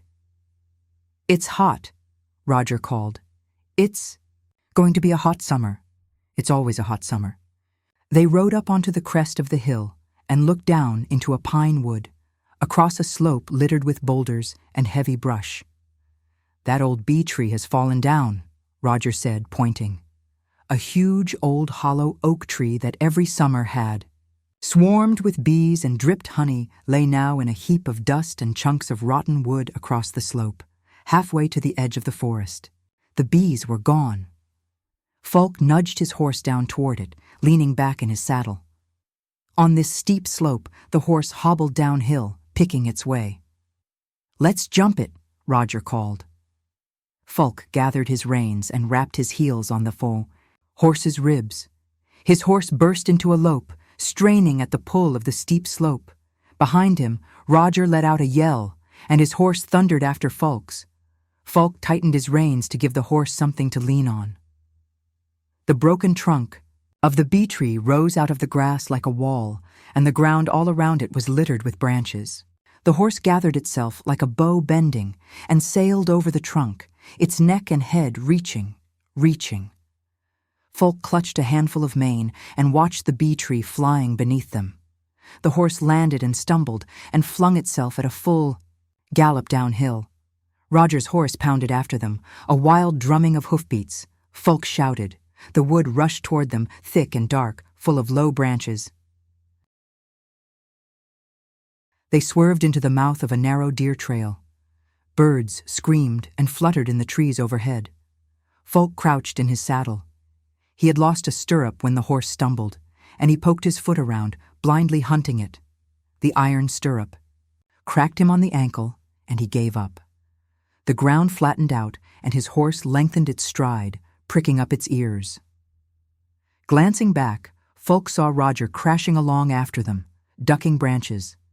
His horse's nostrils were red and wide, pumping. A windfall appeared in the trail, and Falk's horse hurled itself over it almost without checking. Branches scraped Falk's back, and the pommel of his saddle struck him hard in the stomach. He put his head down, let the horse find its way, and used his hands and legs to steady it and urge it on. The shifting of the horse's balance delighted him, its quick coordination. A tree whacked his leg. The horse crashed through a narrow place between two clumps of yew and burst out onto the meadow around the monastery. Behind them, Roger yelled, and the sound of his horse's hooves drew nearer. Falk's horse flattened its ears to its head and drove on, straining for more speed. Falk headed it up toward the monastery gate. Roger's horse was the faster, and with each stride crept closer. The monastery gate was gone, leaving only a gap in the rock wall just wide enough for one horse. The lean gray head of Roger's horse drew even with Falk's knee. Sweat had stained it dark as armor. Flecked with yellow stonecrop, the monastery wall sailed toward them. Falk pressed his rein against his horse's neck, moving it over against Roger's gray, trying to keep the other horse behind him. The rein shaved the thick lather from the horse's neck in plumes. Roger shouted. His horse surged up head-to-head with Falk's, and in 2 strides, right before the gate, the gray pulled out in front. Falk sat back to stop his horse. The two plunged headlong through the gate and into the courtyard. Their hooves rang on stone. Falk sawed on his reins. Skidding on the half-buried paving stones, the gray tried to stop and could not, and ran into the oak tree beside the door of the chapel, and Roger fell off into the branches. Falk wrestled his horse to a stop and burst out laughing. The gray horse stood shaking his head and snorting. Roger clawed his way out of the tree, his hair in his eyes, and looked dazedly from side to side. Falk bent over his saddle pommel and sobbed with laughter. "I won at least," Roger called, and went toward his horse. When Falk looked up, he was laughing too. He wiped his eyes on his sleeve and rode over to the well, which still stood in one corner of the courtyard. "That's a good horse," Roger said. "He tried hard enough." Falk slid down from the saddle. "He's stronger than yours." The gray was a famous racer. Roger was always winning races at fairs and tournaments with him. Roger hauled up a broken wooden bucket full of water from the well, and the horses thrust their heads forward, snorting. "No," Fulk said, elbowing his horse away. "You're too hot." He dipped up a palm full of water, drank it, and scooped up more for his horse. The thick pink tongue scrubbed his hand. "How long have the monks been gone?" Roger said, looking around. Some while, obviously. The chapel and the 2 other buildings in the monastery were all falling down. They were made of wood, and holes gaped in their walls. Grass and gray-green weeds sprouted all over the courtyard, splitting the paving stones, and the wall was tumbling, slowly to pieces. There was an old firebed in one corner of the wall, a half-burned log, and a heap of charred wood. The road west from Stafford ran just below this hill, and wayfarers caught on the road at night probably came up here for shelter. Fulk led his horse slowly around the courtyard to cool it down. This place made him uneasy, as if someone were watching him. The wind roared through the pine woods all round it, with a distant, constant howl, and the wildflowers in the courtyard stirred, their blossoms swaying from side to side. It was beautiful, but he preferred the squat, homely buildings of Stafford, where people lived and worked. Roger was giving his horse more water. Fulk slid his hand between the bay's forelegs. Roughened with sweat, the hide there felt dry and cool. Roger's horse was probably still overheated. Fulk walked his horse around behind the dormitory, looking in the windows where the shutters had broken. Dry brush had blown up against the building in deep, soft heaps. Twigs crackled when he stepped on them. He went back to the well and let his horse drink its fill. "I'm going inside. Those damn monks, God save us from them. The place is a ruin." Roger nodded. He took Fulk's horse off to tether it. Fulk put his shoulder to the chapel door and forced it halfway open. The narrow, vaulted room smelled musty and mildewed. Nothing movable remained in it. Either the monks had taken everything with them, or people had stolen it. Even the altar was gone. On the wall over the dais where it had stood, there was a patch of discolored wood in the shape of a cross, where the crucifix had hung. The air was dusty and hard to breathe. Fulk went to the side door into the dormitory. The silence and emptiness made the back of his neck prickle. Made of oak and bound in iron, this door stood half open, and he put his hand on it to push it wider. Part of the door around the latch had been recently broken off. Someone had forced his way through here. He stepped back, warned, and shifted to one side to see through into the corridor beyond. In the dim light, he could see only a little way, past the door, but the thick dust on the floor was covered with footprints. Roger. He kicked the door open and went through it, drawing his dagger. The corridor stretched away empty into the brown shadows. He thought, "There is nothing here. I am acting like a child." He went cautiously down the corridor, glancing into the open doors on either side. These were monks' cells, so small he could see every corner in a quick glance through the door. Something whispered in the dust behind him, and he whirled so that the club smashed down across his raised arm instead of his head. The blow knocked him sprawling down the corridor. He rolled. The wash of pain in his arm froze his breath in his lungs and blinded him, and he flung himself to one side, unable to see what was attacking him. The club smashed into his side and he cried out. He could hear someone breathing hard. His eyes cleared, and he saw the club descending and tried to pull himself out of the way, and it struck him across the knee. A huge man loomed over him. His right side and his arm hurt so much he was sick. He got his feet up and kicked, slamming his bad side against the floor, but his feet struck the man with the club in the groin and knocked him back across the corridor. He could not move. He felt pinned to the floor, and slowly, the man, with the club, was getting to his feet and raising the shattered stump of wood in his hands. Fulk caught his breath. He still held his dagger in his hand, and he flexed his fingers around it, while the man with the club straightened up and lunged, his club raised like an extension of his long body. From behind him, Roger swung his sword, two-handed, and cut him, almost in half at the waist. The big man's body bounced off the wall, and Roger hit him again, so that blood sprayed across the floor and across Fulk. He tasted it wet on his lips. He struggled to sit up and could not. It hurt unbearably just to breathe. The taste and smell of blood made him sick. Roger was bracing him up. The corridor whirled around him, shot through with vivid streaks of color. I can't. My arm. His tongue felt like leather. Roger lifted him up and carried him through the corridor and the whirling lights. Fulk thought of the ride home and swallowed a thickness in his throat. His right arm was numb as if with cold. Roger laid him down on the floor of a cell, with his feet in a patch of sunlight coming through the window, and went away. Fulk shut his eyes and the floor seemed to lurch and spin around him. He opened them again. He was still clutching his dagger, and he put it down and felt along his right forearm. It was already swollen, stretching his wide sleeve taut. Roger came back with an armload of brush and a blanket, dropped the brush on the floor, and spread the blanket over it. "There's no one else," he said. "I was afraid maybe there were others. Let me do it." He lifted Fulk onto the blanket. "Aren't you glad I'm so small?" Fulk said. Roger mumbled something he didn't hear. "What? I'll get some water." Fulk nodded. He could still smell blood. His left hand lay half under him, and he drew it free and felt along his right arm. The least pressure hurt all the way to his shoulder. "Is it broken?" "I think so." Roger had brought in the bucket from the well, full of cool water. Suddenly, Fulk's mouth was parched. He squirmed around until he could dip up water with his cupped hand and drank. Roger watched him, his face lined with strain, and Fulk smiled. "Don't look so harsh. Here, get rid of this sleeve." Drawing his dagger, Roger slid the tip under the cuff of Fulk's coat.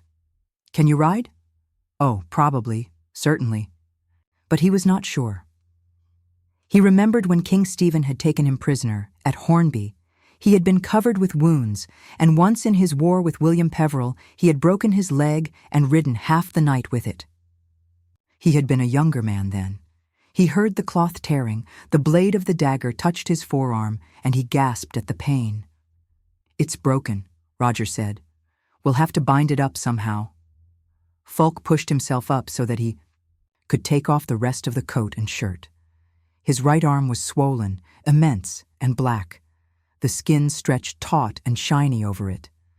"Dear Lord Jesus," he thought, "if it heals straight and strong, I shall go on a pilgrimage." "I'll be right back," Roger said. "Will you be all right?" "Yes," Fulk said. Roger's fussy concern embarrassed him. He watched the tall knight stride out the door and sank back against the wall, listening to his own breath hiss between his teeth. With the clarity of something seen by lightning, he remembered the raid on which he had broken his leg. The pain had burned it into his mind. For weeks he had been trying to drive Peveril's men from a village they both claimed, and on that night he had done too well. He and Roger and a dozen other knights had crowded a band of Peverils up against the bank of a river, and in desperation, Peveril's men had turned and charged back through Fulk's knights. We did that here too. He knew that the big man had attacked him because Fulk had come between him and his line of escape. The pain spurted like blood through his arm. Sweet Lord Jesus, he thought, Lady Mother, hold Mary. His mouth tasted bitter. They would have to go home by the road if they could cross over the bridge. He felt suddenly weak. With his eyes fixed on the wall, he saw the edges of his vision turn dirty brown and darken until he could see only a tiny patch of wall, like looking through a hollow reed. He strained against the darkness, and it gave way. The light came back, and he shook his head. If I had stayed with Margaret as a Christian man ought, this would not have happened. Footsteps sounded in the corridor, quick and coming nearer, and Roger came through the door and knelt beside him. He had cut a bundle of sticks. Putting them down, he pulled off his coat. "How do you feel?" "I'll be all right," Folky said. Roger folded his coat and Fulk's together, with sticks wrapped inside them to stiffen them, and laid them down neatly on the ground. That man, The one who attacked you. He has only one hand. He needed only one. Roger hacked a piece of rope into thirds. Who do you think he was? Just someone we frightened. Huh. Roger took hold of Folk's arm at the wrist and the elbow, pulled them strongly apart, and twisted. Folk whined. He could feel the edges of the bone rubbing together. He could not catch his breath. Roger laid his arm down on the folded coat and tied the cloth and sticks into a bundle around it. The pain faded to a dull throb. Clammy with sweat, Folk watched him bind the cloth tighter with their belts.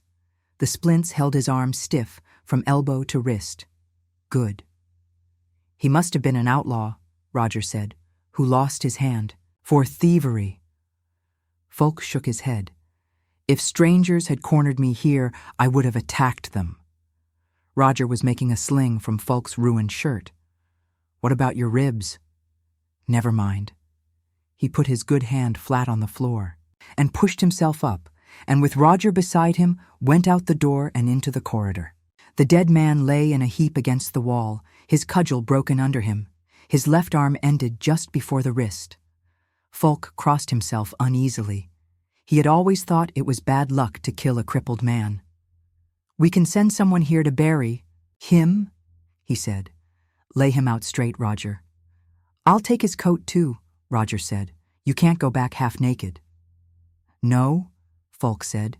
He was shivering. He cradled his arm in its sling against his chest and watched Roger pull the dead man's legs and arms straight and push the body up against the wall. That should warn any other outlaws not to stay here too, Roger said. Folk leaned against the cold stone wall, nauseated. He wondered who the dead man was. He suspected he came from Cheshire, where rebellious villagers sometimes got their left hands cut off. Roger stripped off the man's coat and brought it to him. Made of undyed, coarsely woven wool, it was less a coat than a shawl, and it hung on Folk like a tent. They went out into the courtyard. The sun was going down. Cold wind rustled the leaves up against the monastery wall. Roger led over Folk's horse and held it, and Folk mounted, stepping up into the cool air. He felt strange, as if he were dreaming, detached. We'll have to take the road back, he said, and nudged his horse forward. Roger rode up alongside him. Folk thought, he is waiting for me to fall off so he can catch me. Abruptly, he remembered why they had come here, to see if the place was safe again for monks, and laughed. They had broken up the bridge once themselves, when Chester was attacking Stafford, so that he could have to come back the main road. Folk's men had mended it again hastily to chase Chester north again, and it was that mended part that was broken now. The 3 stone piers still stood, but the slab of stone between this bank and the first pier had fallen into the river and lay now in the rapids just beyond. Someone had laid a plank across the gap so that people could cross on foot. Roger scratched his nose, staring at it. They'll take it, Folk said, and patted his horse. Mine, not yours. You must ride my horse over. Folk shook his head. If I'm on him, he'll go anywhere. He just won't be led. He tapped his heels against his horse's sides, and the bay arched its neck and poked its head down, ears pricked, toward the bridge. He won't go, Roger said. He will, he has to. Folk wrapped the horse's ribs again. The bay took 3 tiny steps forward and stopped, its 4 hoofs on the plank, and backed up in a rush. Ha! Make a liar of me? Folk kicked the bay hard, turning his foot so that his spur hit. The bay stepped out onto the plank. The ringing of its own hooves on the wood frightened it. It quickened stride, panicked, and bolted across. Folk reined it down with difficulty. The pain in his joggled arm made him sweat. Roger followed him across. I wouldn't trust a horse like that, he called, and mounted smiling. As apt to leave you or throw you as obey, that one. You, perhaps, not me. Folk pressed the bay over beside Roger's horse. Black specks swam across his vision. He was cold, but he was sweating. The harsh cloth of the dead man's coat rasped on his skin. He knew what this was, this sickness, and he strained against it, holding it away until they reached Stafford. "When shall we go back to Tutbury?" Roger asked. "Soon, I'm not sure. My lady is so sick I can't leave her until she is better or," he thought, "how strange that Margaret should be dying, and I almost died today, both of us at once." The road darkened ahead of him. The sun was setting, but when he looked, the sun still hung in the sky, over the trees on the horizon. Roger was talking, but Fulk could barely hear the words. A vast humming filled his ears. The light seemed to be fading away, as if it were deep twilight. He clung to his saddle with his good hand, staring straight ahead. At the end of the road was Stafford Castle. All he had to do was keep going. "My lord." "Yes," Fulk said. "Yes." Chapter 3. Fulk held out his good arm, and a page slipped the sleeve of his coat over it and draped the coat over his other shoulder. His right arm in its sling was strapped to his side. They had bandaged him and braced him with splints so heavy he felt off balance. Standing up still made him lightheaded. He reached for the ivywood cup on the table.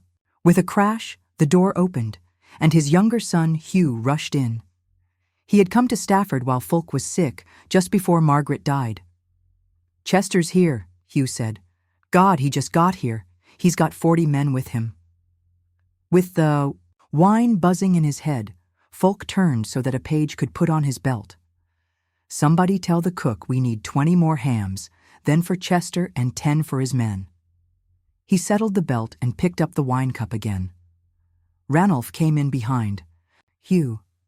His face was thinner than before, and shadows like old bruises lay under his eyes. "My lord, our guests are in the churchyard." "I'm ready." "Did you see Chester?" Hugh cried. He was tall and big-boned like Margaret, and with his bushy hair always reminded Fulk of a bear. Ranulph sneered at him. "Can't you ever keep your voice down? I saw Chester long before you did. I saw him when—" "Oh, be quiet." Ranulph shoved Hugh to one side. "Do you need help, my lord? Stay away from me." Fulk went to the door, trailed by pages, and his sons followed. Hugh's great voice went on and on about Chester. Fulk had been staying in the room above the one in which Margaret had died, and the stairs were narrow and dark. He set his feet down carefully on each step and held on to the iron grips set into the wall. They said that he had nearly died too. At the foot of the stairs, he had to stop and let his head settle. His household was waiting in the courtyard just outside the door, all in mourning, and when he came out, their faces turned toward him in unison. It was a bright, windy day, a vivid English summer day. He looked up at the brilliant blue sky, and his uncertain spirits lifted. "Lean on me, father," Hugh said in a muffled voice. Fulk glared at him. Ranulph, on his right, peered around Fulk at his brother and whispered, "Leave him alone. He's well enough." Fulk made his strides longer. Hugh said, "He isn't. You saw—" "Be quiet," Fulk said between his teeth. With the household massed around them, they crossed this courtyard to the gate into the churchyard. Roger was standing beside the gate. Like Fulk, he wore all black. "You look well, my lord," he said quietly. "Not as well as I will. Look among Chester's knights." Roger stood to one side to let him pass. With Hugh and Ranulph behind him, he walked into the churchyard where a mass of Margaret's friends and relatives waited in their fine, somber clothes. Margaret had died while he was still unconscious, and the things left unfinished between them dragged at him like the weight of his bandages. Walking toward the chapel door, he wondered about what Roger had said and decided he knew what it meant. Margaret had devoted much attention to this chapel of St. Anne, endowing it every year of their marriage with rich gifts, and when she was dying, she had told Ranulph she wanted to be buried here and was pleased she died at Stafford. Dying, she told much to Ranulph, including that Fulk should find a husband for Hawisi. Hawis was standing near the door, grim-faced as ever. Fulk went past her and into the chapel. It was too small to hold all the guests. Margaret lay behind the altar rail, her hands folded on her wide breast. Painted statues of the Holy Family, crowned with gold, stood in niches on either side of the altar. Through the gap in the curtain over the door to his right, Fulk could see Father Michael standing, talking to the monk and the two boys who assisted him. Fulk could not bear to look at Margaret and finally looked down at the floor. He went to stand before the altar, opposite her head, his heart beating unevenly. The shuffle of feet filing into the church went on for a long while, the only sound. He began to wonder if he could stand all through the funeral mass. He wished that he had seen her before she died. Probably she had felt the same as he did now, full of vain regret, remorse. He listened to the sound of the guests filling up the church. With one of her children sick, Madeline had not come, but her husband had, and Darby and Leicester's son, monks from the Bishop of Lincoln and the Bishop of Winchester, whole pack of Clares, and even a knight of the Earl of York's. Tutbury had fallen the week before, and people had the leisure to go to funerals. The doors swung shut, and the shuffling of feet stopped. All around the chapel, people coughed and shifted their weight and talked. Fulk turned to look over his left shoulder into the back of the chapel. Chester stood almost directly behind him, his feet widespread and his great belly drooping over his belt, but his knights were lined up in toe ranks at the back of the church. Fulk squinted to see in the dim light. The third man from the end in the second rank was Thierry. Fulk turned front again. Chanting, the priest and his censors went around the chapel, and the sting of incense came into the air. Thierry was here. Everybody would think it so chivalric and noble that he came to Margaret's funeral in secret. Margaret herself would have known better. Fulk could take him prisoner. The priest turned and made the sign of the cross and blessed them, and they all muttered and crossed themselves. The priest's vestments, stiff with gold and pearls, flashed in the light from the candles. If Thierry was with Chester, he was in Prince Henry's favor. He could not take him prisoner. Ranulph's voice in his ear droned prayers, earnestly intoned. The priest had a deep voice, good with the Latin, but he was slow. Fulk's knees began to quiver. Just before he would have had to sit, they all knelt, and he relaxed as much as he could. They said King Henry had chosen Roger of Salisbury because of the speed with which he said Mass, and there was something to be said for that after all. He spoke the prayers with the others, the words coming up from long memory, from long usage familiar to his lips. They stood. Ranulph's voice wavered, and tears shone on his cheeks. Hugh prayed with his usual gusto. How different they were. Hugh had been raised in Pembroke's household, and Fulk rarely saw him. More a Clare than one of Fulk's blood. He fought down the desire to look at Thierry again. He could always say he hadn't seen him. The priest spoke of the justice and mercy of God, and of the loneliness of each soul apart from him. Even death had its uses for Holy Church. He had told her that power was not base. His head swam. Stay on my feet. Just to his left, Ranulph was praying softly in a quaking voice. He could lean on Ranulph.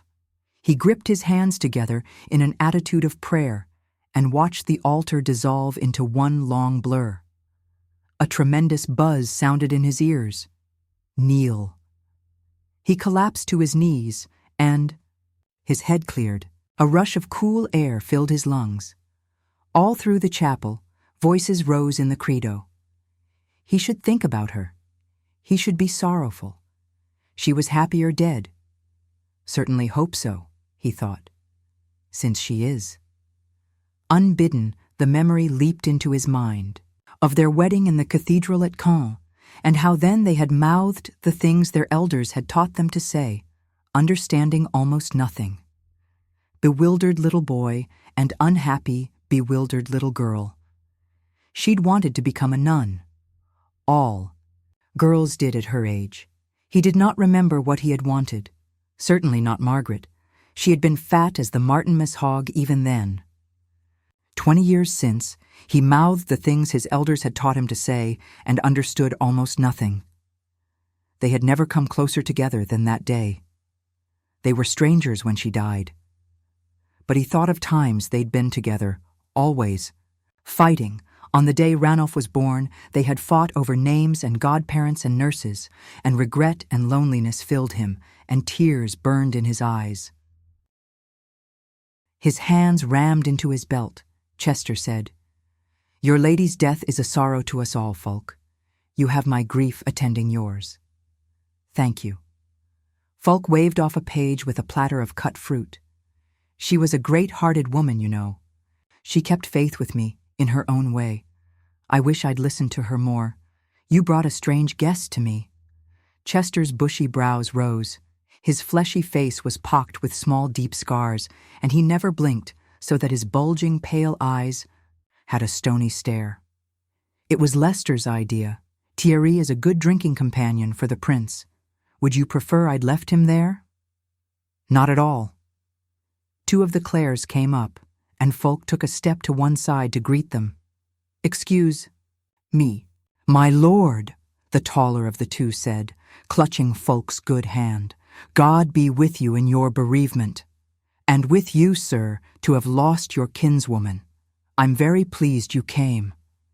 The other was mumbling condolences and striving fiercely to catch hold of Fulk's right hand, buried in the sling, and Fulk pulled his fingers away with his left.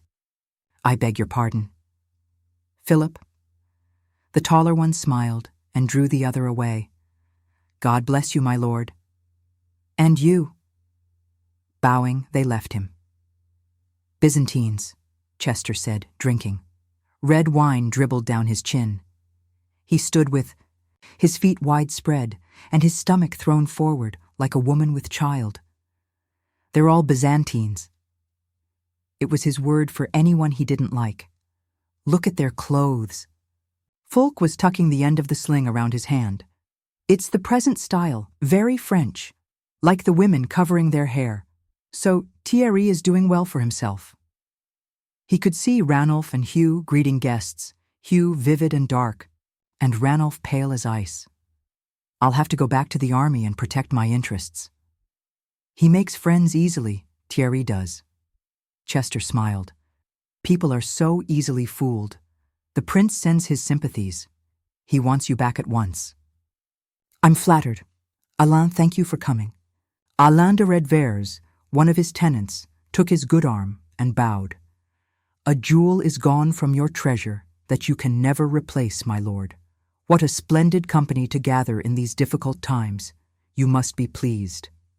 Fulk bowed and said, "Something appropriate." Alain exchanged words with Chester and rushed off. The leather of his shoes was dyed 3 different colors, and the turned-up toes shimmered with bells. Byzantine. What is the prince doing now? Chester reached out to take a jug of wine from a passing page, gathering everybody to go to Wallingford, having secured the West. He fights like a chess player. The confrontation should be interesting. The aging king, with the weight of years and experience, and the ambitious youth in all his glory. They confronted each other at Malmesbury, and all we did was freeze. Has he agreed yet to give you Lancaster? Of course. Chester loosed a peal of his harsh laughter. He knows whom he needs.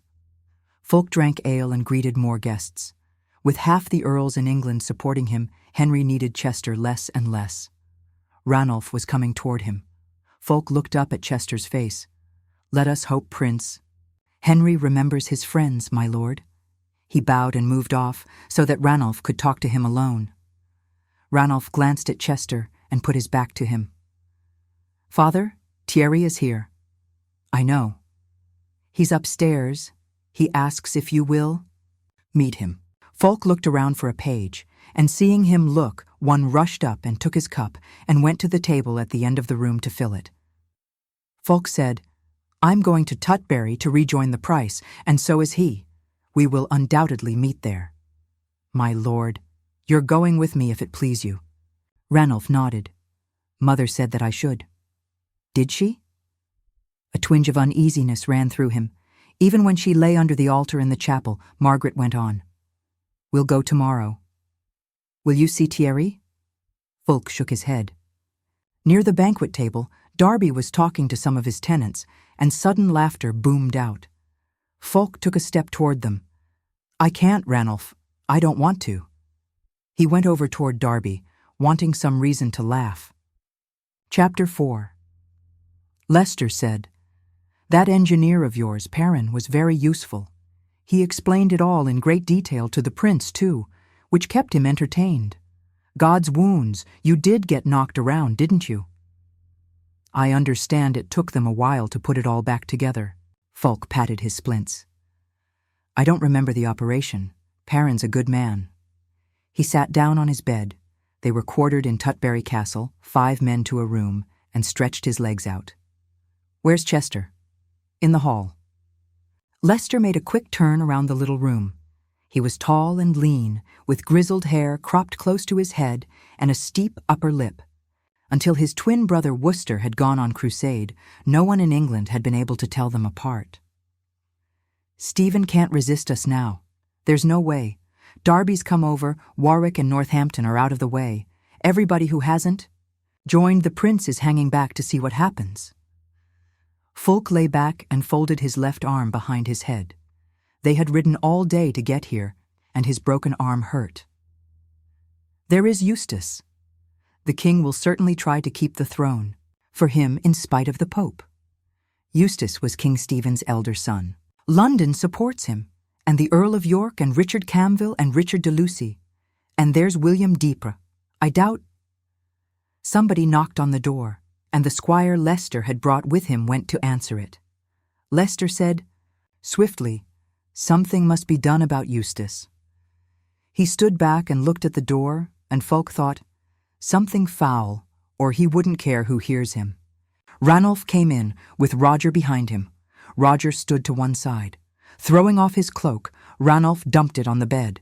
His face was flushed, and his eyes shone with excitement. "Everyone's here, father. It's like Christmas. Good evening?" "My lord." Lester smiled. "Good evening to you, my lord. Where did you find Christmas in Tutbury in June?"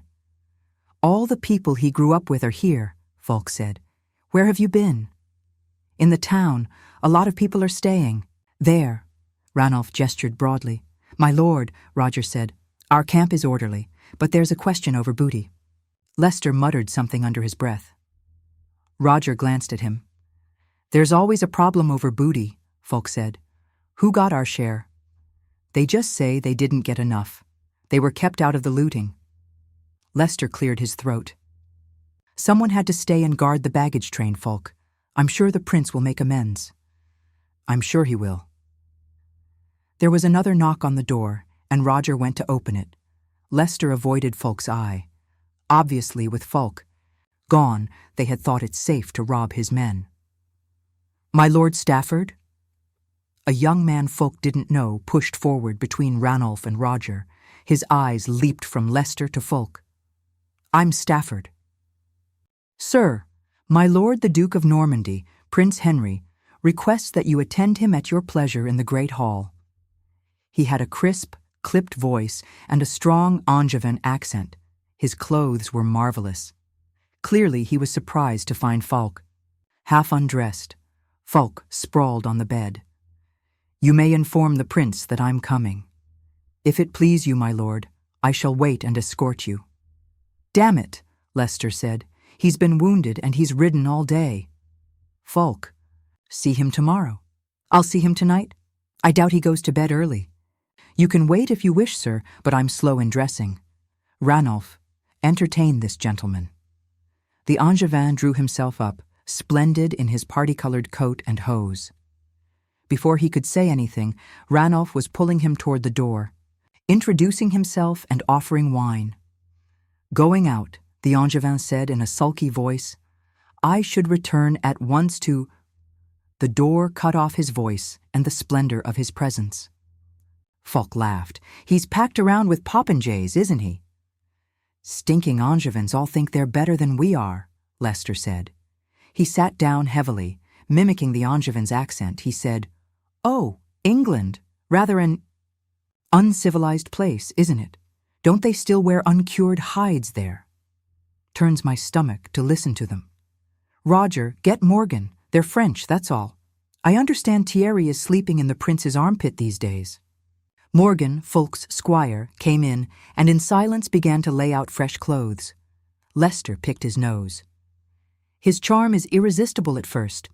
I think the prince wants him more for use against you than as a boon companion, although Thierry has a collection of excellent stories. I've heard them all. My lord, Morgan said in his soft Welsh voice, and Fulk stood up. The young man went about dressing him. Fulk looked up at the trim black head. How was it while I was gone, Morgan? Oh.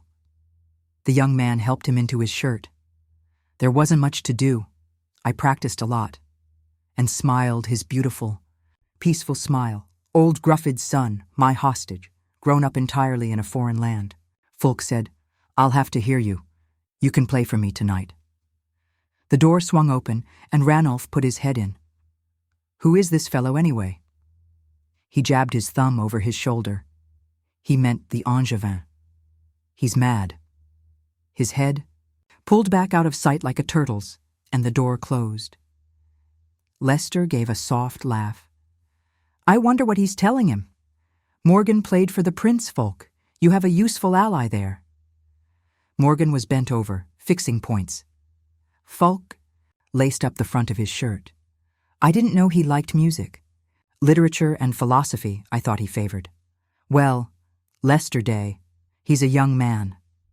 Music is for old men? Fulk sat down. Morgan put on his shoes. I prefer love songs, especially during long wars. His arm itched under the bandages. He thought of the booty stolen from his men and grimaced, impatient. It was such a small thing, and yet it was like Lester to be dishonest in small ways. By the by, bringing your son with you, that was a good idea, Lester said. He stood up, and Fulk stood, and their squires brought their coats. I like Ranulph, what I've seen of him. Thank you, he's pleasant company. Fulk waited until Morgan had arranged his coat over his right shoulder and hooked it, and then sent the Welsh boy after Ranulph and the Angevin. Are you coming with us, my lord? Lester raised both long hands, palms up, and laughed. I spent the day with Prince Henry. Take your drinking elbow with you. We're supposed to discuss the match south tomorrow. I'll see you then. Good night. Fulk went to the door with him, and Lester and he talked about the weather a moment. Ranulph with his cloak and the Angevin strode toward them. The Angevin was rattling on about the intricacies of continental policy. Ranulph made a face at Fulk and shook his head slightly.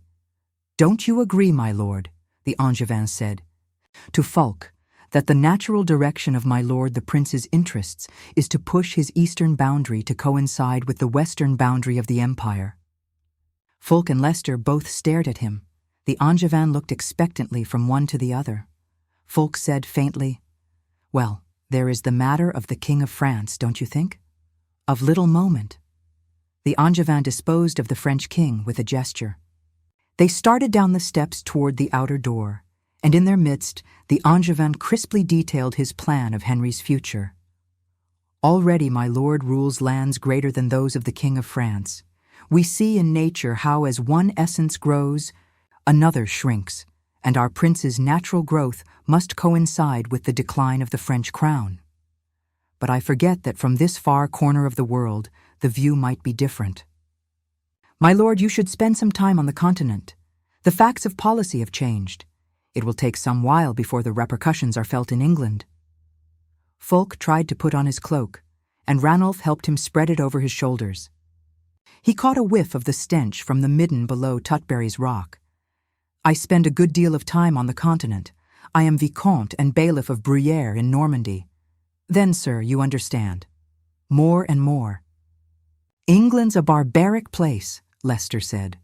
They had reached the door into the courtyard. You must excuse us if we haven't read the same commentaries on Aristotle that you have. They went out into the open. Fulk, I'm off. It was a pleasure to see you again, Ranulph. I hope to see you more. Good night. Good night. A charming man, the Angevin said, but rather provincial, don't you think? Ranulph said, I must ask you. Fulk stepped on his foot. You'll have to make allowances. For us Normans, sir, we've all grown long in the tooth dealing with small practicalities, and you know how that snuffs out one's vision of the abstract. May I ask your name and family? An honor, my lord. Maurice de Marseille, at your service. I know your brother. Ranulph said, How long have you been in England, anyway? Roughly a month. I'm very interested in it. This kingdom seems an excellent place for the study of primitive governance. Ranulph choked. Fulk looked up into the sky, flecked with stars, and suppressed his laughter. De Marseille said, I don't know if you've had any experience with governance. I have ruled the manor of Ledgefield for 3 years, Ranulph said coldly. Well, I shall have to talk to you about certain things that interest me here. Fulk went around Ranulph, took him by the elbow, and steered him toward the gate into the far courtyard. De Marseille was only saying what all the Angevins around, the prince believed, probably what the prince himself believed. Anjou and Normandy were ancient enemies. Part of the reluctance of the English barons to make the Empress their queen after her father King Henry's death had been her second marriage to the Count of Anjou. They walked up the steps and faced the sentries before the door into the great hall. If you please, de Marseille began, I and the— My Lord Stafford, one of the sentries said, and stepped back and opened the door. I'm very glad to see you, my lord. Thank you, Sir Richard. Fulk went through the door ahead of de Marseille and Ranulph. Immediately a servant came up to him to take his cloak. This tower was overheated and stank of wine and sweat. Through a half-open door to his right, Fulk could hear Darby's voice, laden with good humor. Although he couldn't hear the words, he recognized a joke in the tone of Darby's voice, and an explosion of laughter followed. De Marseille strutted toward the door. Just listen to him and keep your own counsel, Fulk said to Ranulph. Nothing he says can hurt you, but things you might say can. Oh, he doesn't bother me, Ranulph said in a thin voice. I'm perfectly capable of him. Fulk shook his head slightly and went after de Marseille toward the door. Just before he reached it, Thierry's deep voice rang out in the room beyond. Are you sure it was a male deer, my lord? De Marseille flung the door wide, and Fulk followed him through it. It had been long since he had last heard Thierry's voice. Remember that nothing he can say will hurt you. They were all gathered around a table before the hearth, sprawled in their chairs, leaning on their elbows, their coats thrown off and their shirts open, and they had clearly been drinking for hours. On the left, Darby sat, with Chester and 2 or 3 other barons, and on the right Thierry, and in their midst the young prince, smiling gently and very drunk. He saw Fulk at once, and his eyes moved unsteadily toward Ranulph. Above him, on the wall, hung a tapestry of King Arthur and his knights. Thierry, Darby shouted. Only males wear horns, isn't that so? More laughter. De Marseille waited for it to subside and called, My lord, I have 2 more of your glum Normans here. The last of the laughter cut off abruptly. Fulk crossed the rush-covered floor to an empty chair across the table and down from Thierry. Behind him, Ranulph said, Good evening, my lords. The prince lifted his hand slightly in answer. My Lord Stafford, you seem well recovered. I'm pleased to see you here. His eyes turned toward Ranulph again. Thank you, my lord. May I present my son Ranulph, the Lord of Ledgefield. His scarred hands spread on the table, Thierry stared at Fulk and said nothing. Fulk watched him from the corner of his eye. While a page brought him a cup, he drew back the empty chair in front of him and sat down. Thierry looked tense, as if this meeting had come too suddenly for him. 4 years had gone since Fulk had seen him clearly. Thierry's thick, curling russet hair was slightly gray, but otherwise there seemed no difference. his massive chest, his arms strapped with muscle, and his yellow eyes. Thierry seemed like a young man still, and yet he was in his 40s, 7 years older than Folk. Darby got up and come over to sit beside Folk, and de Marseille took the chair Darby had left. After a moment's hesitation, Ranulph sat down beside him, only an Angevin between him and Thierry smiled at him, and they spoke in low voices. Darby whispered, "There's been no mention of Thierry's outlawry since he came here. Try the wine, it's superb." Prince Henry and Thierry were discussing the siege of Tutbury, very pointedly, as if the prince were making something clear to Folk. Folk sipped the strong red wine. God's bones, he's drunk. Henry was talking only half as fast as usual, and when he reached for his cup, he nearly dropped it. "He holds it very well. They've been drinking all day." "Castles," Thierry said, his voice no longer soft, "keep a man from fighting well. They keep him penned behind walls. I say, get out and fight on the flat plain. Start even, and you'll see who's better." "There speaks a man who's made the rounds of the tournaments," Darby said. Folk nodded. Thierry's yellow eyes grazed him, looking around the room. The wine rushed to Folk's head. "I am not ready for this." "My Lord Ledgefield," the prince said, "what do you think of this opinion of Thierry Ironhands?" "I agree with him most heartily, my lord," Ranulph said. "That's the only honorable way to fight, and without honor a man is not a Christian." Darby said, "I hear Margaret talking." "No," Folk said, "Margaret was never so unwise." "And yet," the prince said, "at the Battle of Lincoln, King Stephen came down from high ground to fight honorably and was most honorably beaten. Isn't that so? Excuse me for pursuing what may seem an obvious line of inquiry to you, my lords, but I am young and require education in these matters. My Lord Chester, you were at Lincoln." Chester swallowed a throatful of wine. "Take what you can, and worry about honor when you've won." He slouched down over his arms, folded on the table, and stared at Thierry. "Now, the prince said softly, 'We have a cunning man, imbued with understanding. Somebody give me more wine.'"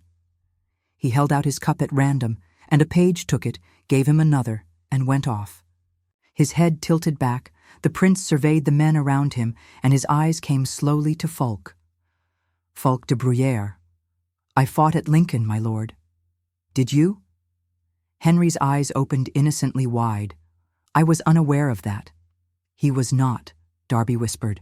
"What was the question?" Henry thumped his hand on the table. "We have a question to argue. What was it? Oh, which is more important, honor or winning?" "The object of war is to win," Chester said. "Ledgefield," Henry said, "is that true?" Ranulph said, "My lord, I have little experience with war." "Oh, but surely you have some opinion on it. Such a basic thing, war. Tell us. Don't be afraid." Thierry lifted his head. "He is young, my lord, but he is not afraid. I can vouch for his spirit." Folk clenched his teeth. "The object of a war, my lord," Thierry said, "is to punish wrongdoers.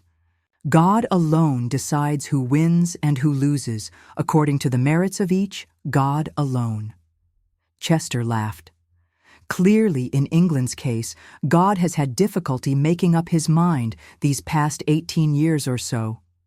He had the company of most of the English baronage," Folk said. The Angevins all laughed, and the prince smiled sleekly. Chester grumbled a moment and burst out, "Are you accusing anyone, Stafford?" "My lord, is placing you in the company of God Almighty an accusation?" Darby twisted in his chair, looking for a page with wine. "Of course, Folk rests secure in the knowledge that he supported the Empress from the days of good King Henry. I'm just a glum Norman, my lord. Complexity bewilders me. I like to keep things simple." "What's this?" Henry said, lisping. "Am I to believe that de Marseille's careless remark stung the Earl of Stafford?" "My lord, a moment's reflection on the speaker assured me of the value of what he said. It was a manner of speaking." Thierry said, "He was recently injured, my lord, and sorely bereaved." "You must," I don't need your apologies for me, Thierry, Fulk said. Thierry stared at him and turned his eyes to Ranulph. As you wish. He and Ranulph were looking at each other, and Thierry smiled a little and shrugged. Fulk clenched his good hand into a fist. Henry was watching them avidly. When no one spoke, he gulped wine and looked around him. We were talking of war. My Lord Darby, what is the object of war? Direct questions always flustered Darby. He pulled his coat sleeves down over his wrists. I fight to protect myself, my lord. I think wars are fought to protect oneself and one's holdings. Henry wrinkled his nose. That's unattractive. Stafford, why do you fight? Because I am a knight, my lord. My overlord commands me to fight, so I do. Would my vassals kept that clearly in mind? Ledgefield, we still have not had your opinion. My lord, Thierry said, you have. He spoke of honor and— Damn you, Fulk shouted. Let him speak out of his own mouth. Thierry lunged to his feet. By God, will you shout at me? If it offends you, Fulk said, and took his dagger from his belt. You know the answer to it. Darby was on his feet. Henry had leaned forward, smooth-faced, delighted. Chester said, He's wounded, for God's love. Is that a challenge, Fulk? Thierry cried. Yes, but nothing will come of it, Fulk said. You've never yet faced me. Why should you now? My lord, Thierry said, and wheeled toward the prince. You witness what provocation, all undeserved, he heaps on me. Fulk lifted his arm in its sling and put it on the table. You may call them provocations, I call them simple observations. My lord, give me your leave to— Henry said mildly. Sit down, Thierry. I cannot stay in the company of a man who insults me without apology, my lord. Then go, Fulk said. There's good wine elsewhere, and people to laugh at your jokes. Ranulph was standing up, staring at Fulk, but Fulk gave him one look and turned his eyes back to the prince and Thierry. He could see that Henry was enjoying this. He was curious how long he'd let it continue. Do you give me orders? Thierry said. He was weaving a little from drink, but his voice was properly full and outraged. In your own lord's presence, you give me orders? Suggestions, Fulk said, or an invitation. At any time, Thierry, I will face you over a lance, whether my right arm is broken or no. Henry said, Thierry, you needn't take his orders, but you should take mine. Sit. Fulk sheathed his dagger. Thierry stood a moment, glancing around at the other men, before he slowly lowered himself into his chair. Darby sighed, and Chester, his head sunk into his shoulders like a toad's, gave a high, harsh laugh. You let us off the question, my lord, Henry said to Fulk. Now I can't remember it. He smiled and knocked over his wine cup. Pages rushed to clean up the spill, but the prince ignored it and set his elbow down in the puddle. What was the question? Honor and its place in warfare, Darby said. Fulk, you have dodged around this long enough. Tell us. My lord, in war as in everything else, I do what I think will serve me best, and honor has nothing to do with it. Obviously, Thierry said. An honest answer, Henry said. How can you tell what will serve you best, though? Eventually, the cleverest act can prove not so clever. I'm not a clever man, my lord. Certainly not clever enough to outwit myself. As I said, in a manner of speaking, I'm a glum. Norman. And a liar, Thierry said. Henry's head struck forward like a snake's. By God, sir, leave off. If you must interrupt me, go elsewhere. I don't need you. I don't need your comments. Get out. Go. Get out now. Thierry flinched. The prince's voice had risen to a scream. The last words rolled around the room's stone walls, and Thierry turned pale as birch. Fulk sat back. Obviously, Thierry had not met the prince's temper before. He glanced at Chester and saw him laughing. Silent, Thierry got up and walked through. Silence toward the door, his shoulders rigid. No one watched him go. Their eyes were fixed on the walls. They sat and waited until the door shut. "Now," Henry said in a normal voice, "let us proceed." For a moment, everyone stared at him. Finally, one of the Angevins got up and took Henry's cup and went off to fill it. Another of them said, "We were discussing war, my lord, if it please you." "It does," the prince said. "Specifically, we were discussing right and wrong in war. My lord Ranulph, tell us what you think of that." Ranulph cleared his throat. His fingers tapped nervously on the tabletop. "My lord, a man's first concern is the well-being of his soul, and he must judge everything he does according to that, in war as in other times." Warming to it, he leaned forward. "Aren't we always at war, my lord? With the devil and his works?" "God, it's a priest," Henry said, and around the table a few men laughed. Ranulph sank back again, blushing. The prince suddenly sat up straight. "Chester, my lord of Chester, my other Ranulph, start with the first premise. Is there right or wrong in war?" Chester heaved his bulk forward and braced it up on his elbows on the table. "Is there right or wrong in anything, my lord? Those are words to command obedience, fictions, inventions to suit convenience. Are they not?" "Splendid," the prince said, and bounced in his chair. "De Marseille, I see you bursting with the wish to speak. Answer him." "Sir," de Marseille said, "God is certainly everywhere. We see his workings everywhere, and if God is omnipresent, so must the devil be. My lord, if God worked not in the world, how does one explain the favor with which you, my lord, have been attended since your earliest years? Clearly, here is God bestowing gifts on his chosen." To Darby, folk murmured, "I think I'd liefer hear Chester's heresies." Darby giggled. The Angevins were all murmuring agreement with de Marseille. Henry beamed. His unsteady eyes looked from face to face and saw nothing but admiration and worship. Folk began to think of leaving. "Remember, if you will," Henry said, "the words of St. Augustine, that without evil there is no good. Without honor there is no dishonor. Without law, no outlaws, like our friend Thierry Ironhand, however unjustly accused." He smiled at Folk. "Without justice, no injustice. Folk, you said you do what serves you, without regard for right and wrong?" "My lord," Folk said, "if evil is necessary to good and good is necessary to evil, then it behooves a man to do a little wickedness now and again for the good of his soul. Where better than in a war, when wickedness is everywhere and good almost impossible?" The prince cheered and clapped his hands. "Marvelous, splendid. And so, my lord, I shall leave you if you please. I rode all day and my broken bones ache." Folk stood up. "Thank you, gentlemen, all of you, for your pleasant conversation." "I'll come with you," Ranulph said. He rose and bowed to the prince. "I am most honored, my lord." An empty phrase, if one does not believe in honor. But you do. "Thank you, my lord.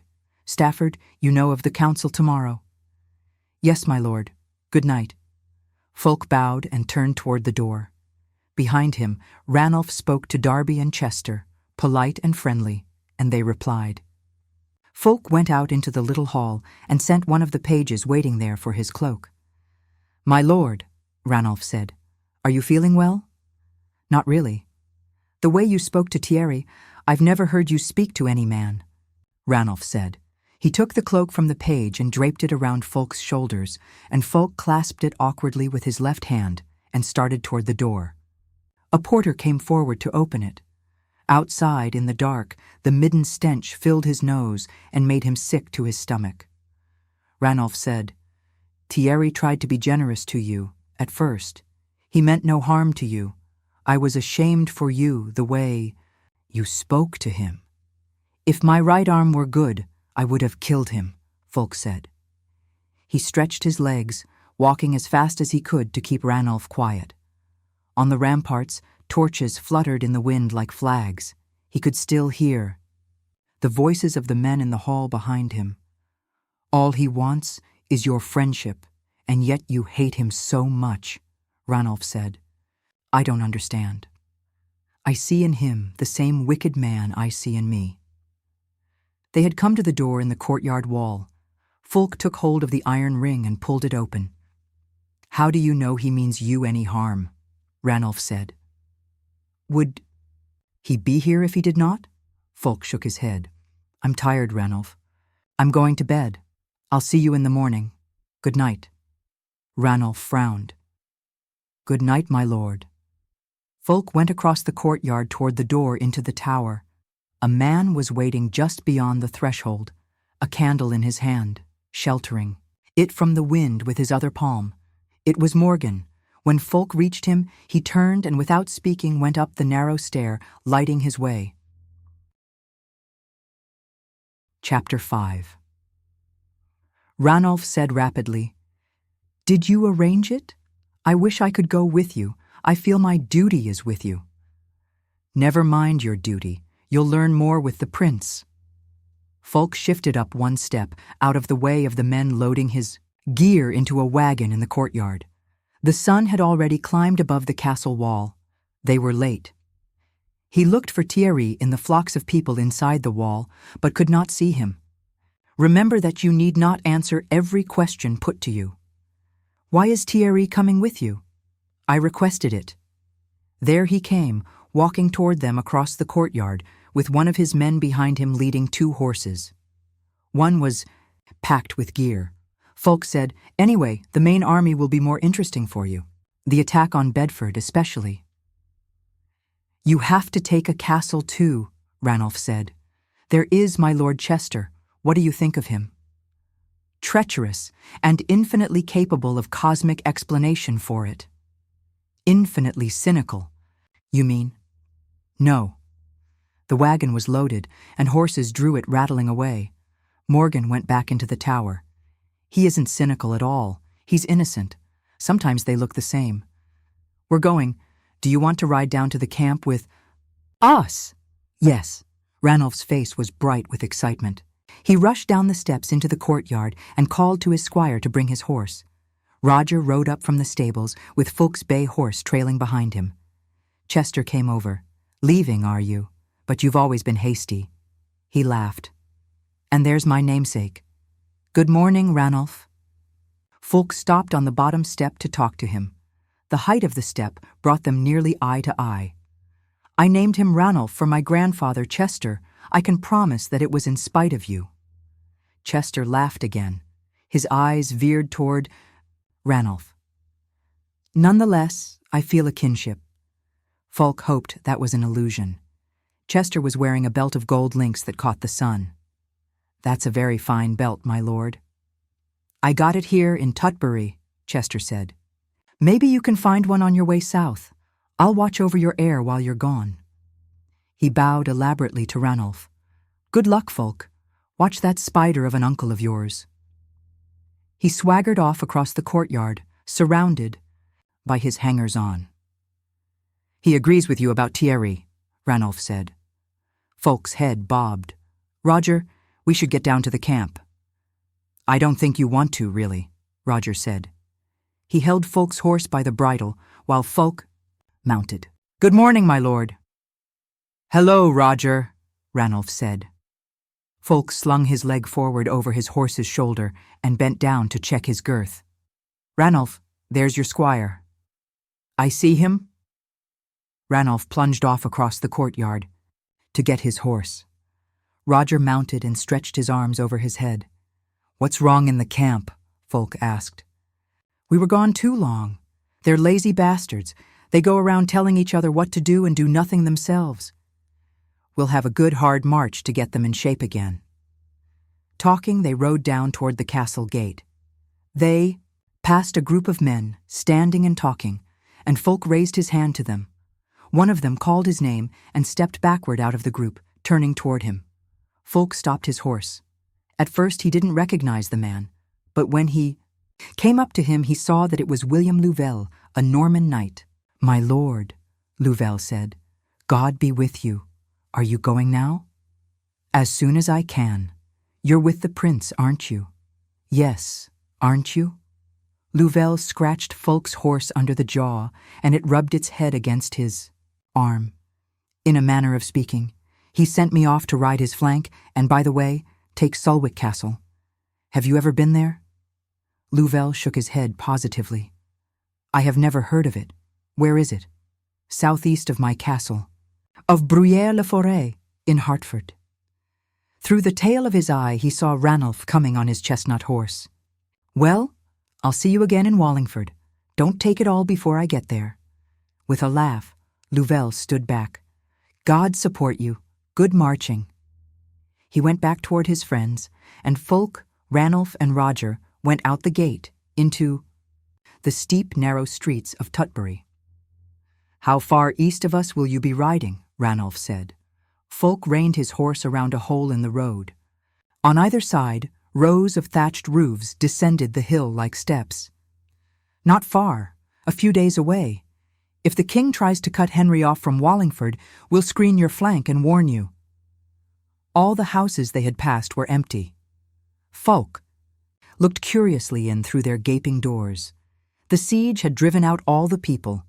He heard a muffled clanking inside one hut and bent to see through the door. A lean yellow dog was trying to turn over a broken pot. A wagon rumbled up the street, and Fulk straightened and eased his horse into line behind Roger so that it could pass them. They had to wait while another wagon worked its way around a corner. A brisk wind was blowing the midden smell out of the town. Prince Henry intended to march straight on Bedford and seize it before he turned at last to Wallingford. It was Wallingford that had called him into England in January. King Stephen was besieging it steadily, and the people had begged Prince Henry to their aid. Wallingford stood like gate into the upper valley of the Thames, where most of the fighting of the war had gone on. Stephen had spent much of his reign trying to gain possession of it, although typically he had never pressed a siege to its conclusion. Fulk had been there only once. The heavy splints on his arm hurt him, and he tried to shift the weight. God's bones! They haven't even loaded the wagons. He kicked his horse into a jog down the last street to the plain. The camps of the other lords in Tutbury stretched out on either side, all boiling with action. In the center of Fulk's camp, the train of wagons stood empty and waiting. Some of the men still sat around their dead fires eating bread and drinking watered wine. Fulk rode through the camp to the wagons. Here, Roger shouted, and rode into the middle of a circle of men not far away. You and you, go bring those barrels here and load them on. You, go fetch the oxen. You and you. To Ranulph, Fulk said, How long were we gone? They knew better before we left for Stafford. But his pleasure at the thought of leaving would not fade. The sun was already hot. He shaded his eyes to look across the camp. Roger, like a high wind, swept through it, and in his wake men leaped up and ran around, gathering their gear, picking up and bringing barrels and chests and bundles up to the wagons.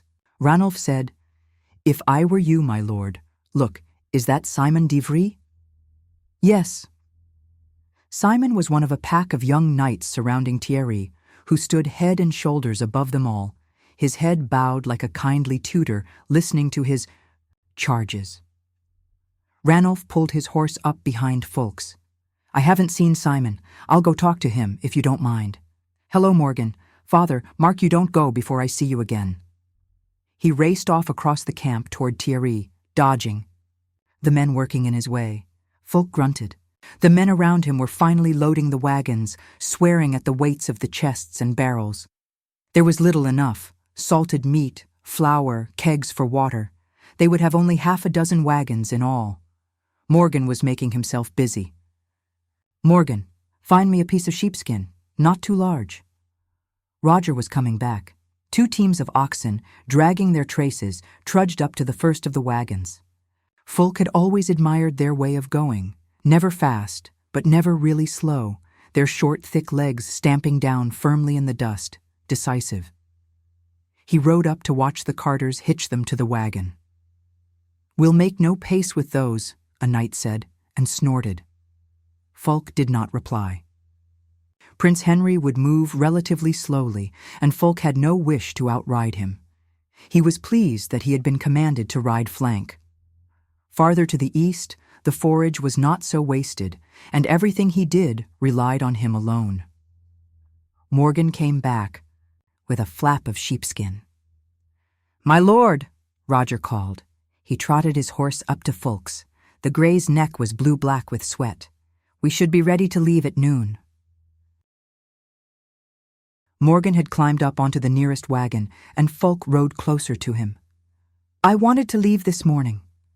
Morgan was rolling the hide into a fat bundle. He thrust it into Fulk's armpit to cushion the weight of the splints. "If we leave at noon, we should reach a good campground before dark." Roger slapped a mosquito on his neck. "I know we left this camp in good order." "Thank you, Morgan. I should have left you commanding them," Fulk said to Roger. "They obey you, and they don't obey Debris. Sieges are bad for discipline." Fulk nodded.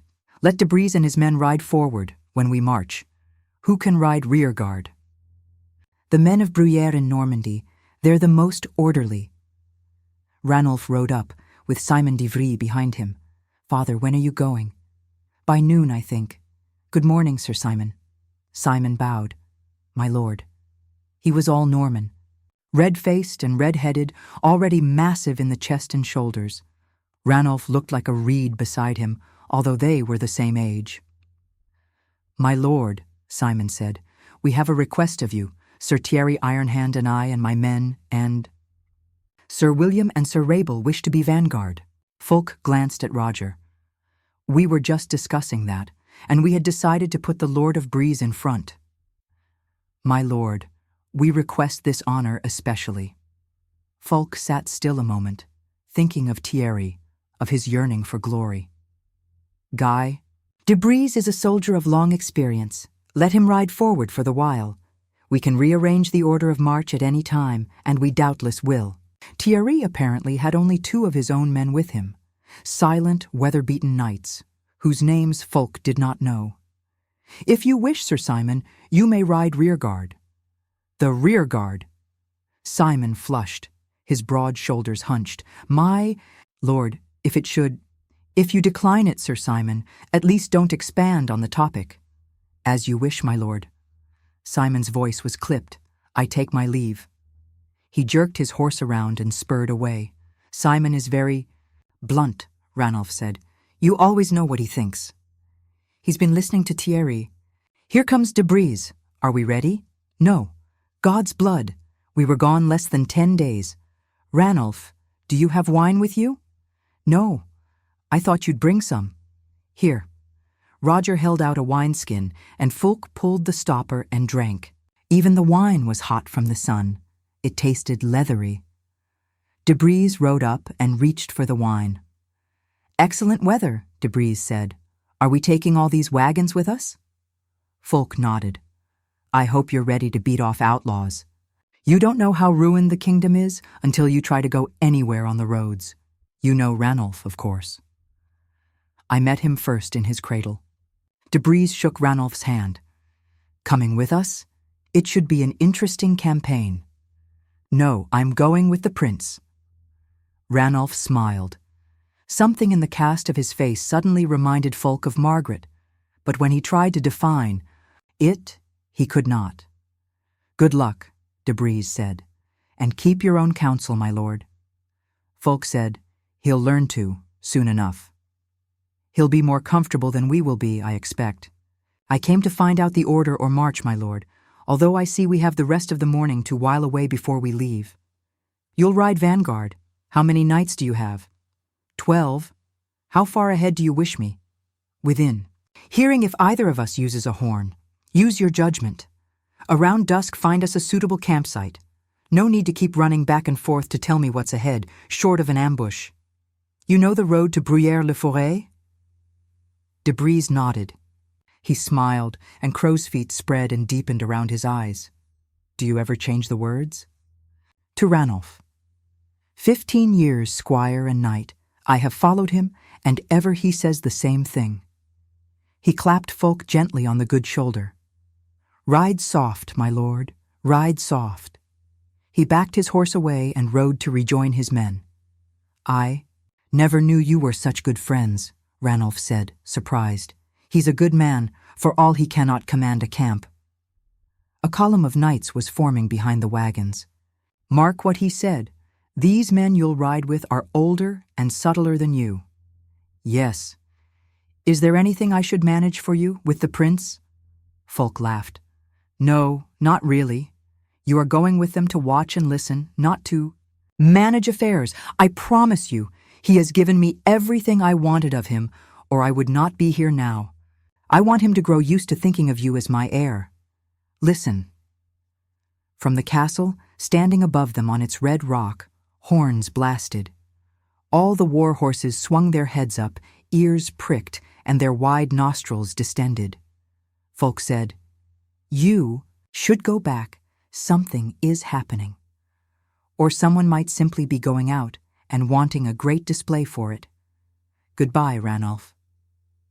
Goodbye, my lord. Ranulph took Fulk's left hand and kissed it. I shall do my best. God be with you. Remember to pray for your mother. Ranulph went off toward the road up to the castle. Roger said, We should be ready soon. Fulk nodded. He was watching Ranulph ride up the narrow street, into the huts that grew up the steep side of the hill below the castle. For as long as he had ruled the honor of Bruyere, Roger had served him 9 months of the year, leaving his wife and children in his brother's care. In the way that he knew the heat of the sun, Fulk knew that Roger would not follow Ranulph, not as Ranulph was now. Prince Henry was scarcely older than Ranulph, yet the great lords of England followed him without question. This should be good. For him, he said, too loudly. For Ranulph. Roger was watching the men hitch another team to the wagon beside them. By your leave, my lord. He's been too away from the world. Margaret, longing always for the cloister. Ranulph had disappeared among the thatched roofs of the town. Fulk turned straight again and drew a deep breath. Let's start.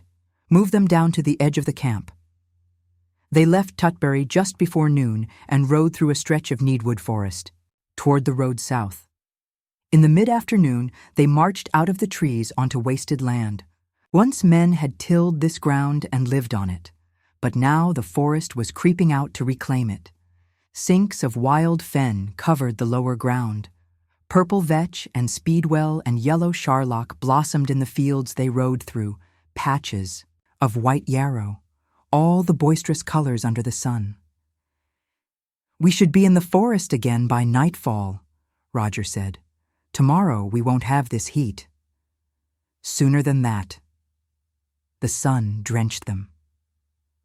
On the shoulders of Fulk's, horse-crusty patches of dried sweat showed. He mopped his face and neck again and thrust the filthy cloth into his sling. Look over there. Roger stood in his stirrups. Behind them, the men-at-arms were singing a loud and bawdy song. It's a wall, isn't it? Roger said. Fulk nodded. There must have been a castle here once. Look. Across the top of the wall, crumbling and half-buried in weeds, a vixen and 2 little foxes ran. Their bushy tails swished, and they vanished over the side. How can they wear fur in this heat? Roger said. They don't have laces to take it off with. Roger threw his head back and laughed, startled. Ahead, Fulk could see Thierry in the center of a band of young knights, talking and gesturing. What is he telling them? Stories of chivalrous doings and glory. Since Simon d'Ivry had mentioned riding vanguard, a thought had simmered in his mind, and he considered it. Thierry surely knew little of actual war. He was a tournament knight, not a true fighting man. The scent of the wildflowers reached him. A yellow butterfly flew past his face, circled back, and settled tentatively on the horse's poll, between its ears. Roger, send to Thierry and ask him to attend me.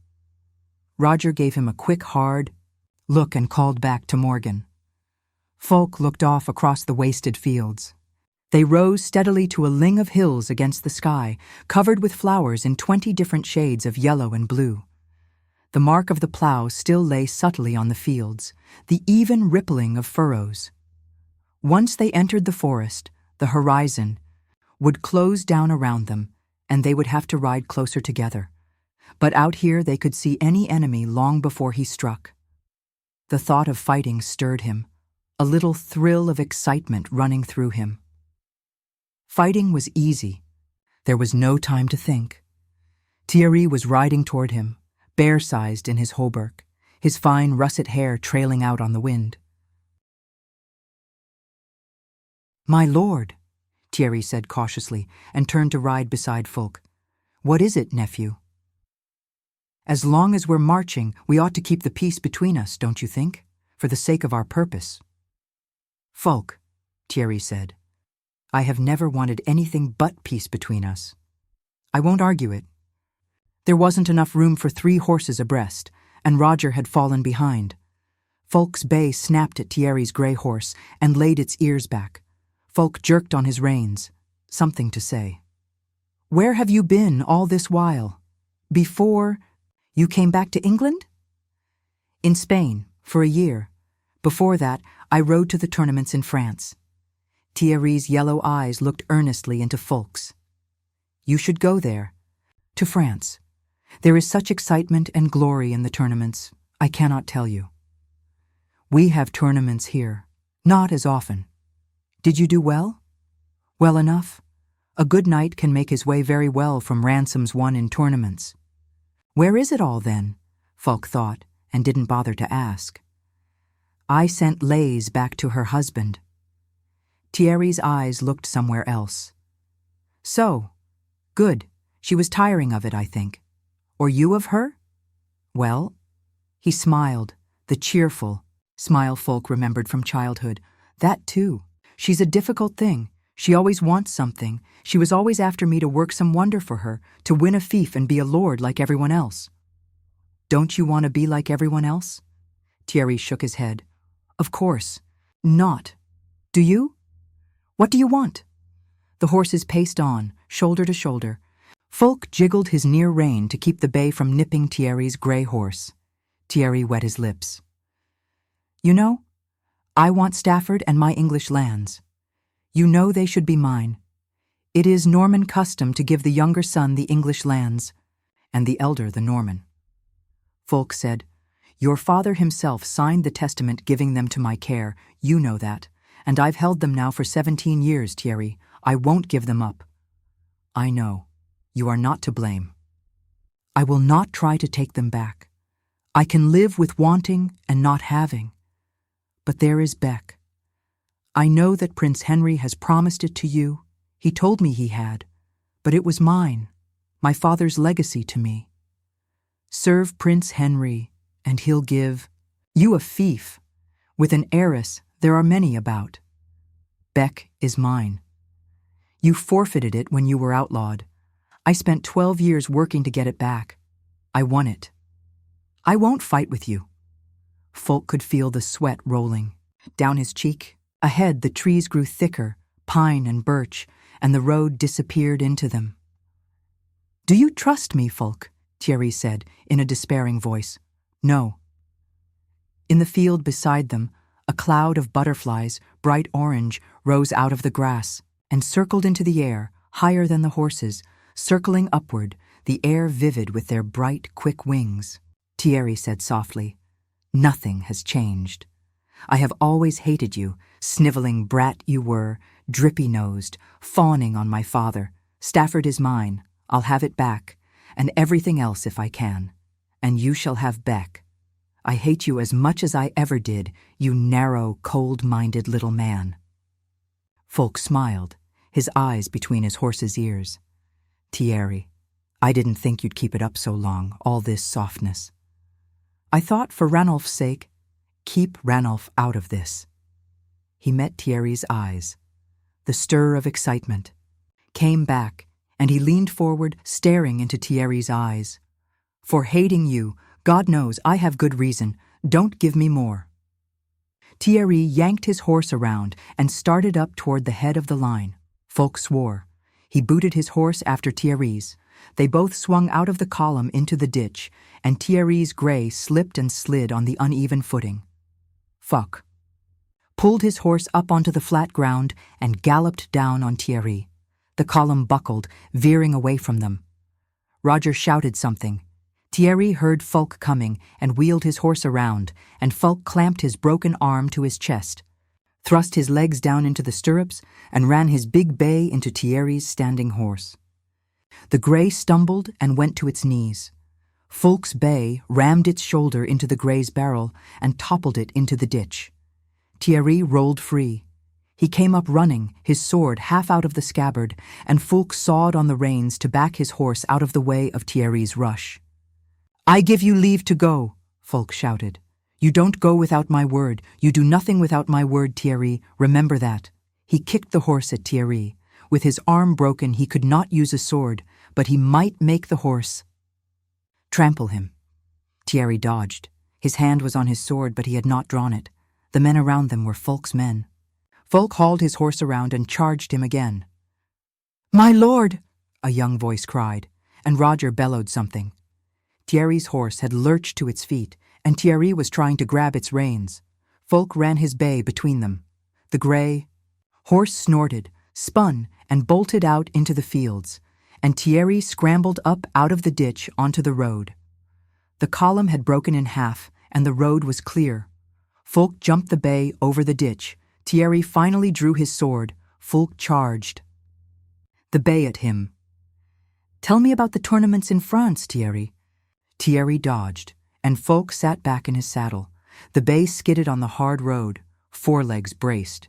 His sword raised, Thierry darted in from the side. Fulk laid his rein against the bay's neck, and the big horse wheeled, hooves flailing. And Thierry jumped back. They stared at each other across the blade glistening in the sun. "Get back into the column," Fulk said. He let his reins loose. "Do you believe—" Roger rode up beside Fulk and handed him a clean napkin. While Fulk wiped the sweat and dirt from his face, Roger looked down over his shoulder at Thierry. Fulk's arm was hurting him. He could see no way to kill Thierry. Here, without losing half his men. "You're mad," Thierry said. He sheathed his sword with a clash of metal. Simon Divry had caught his horse and brought it to him, and all the young men were clustering around him. "Get them moving," Fulk said to Roger. He pulled off to the other side of the road. Morgan trotted up to him on his brown palfrey.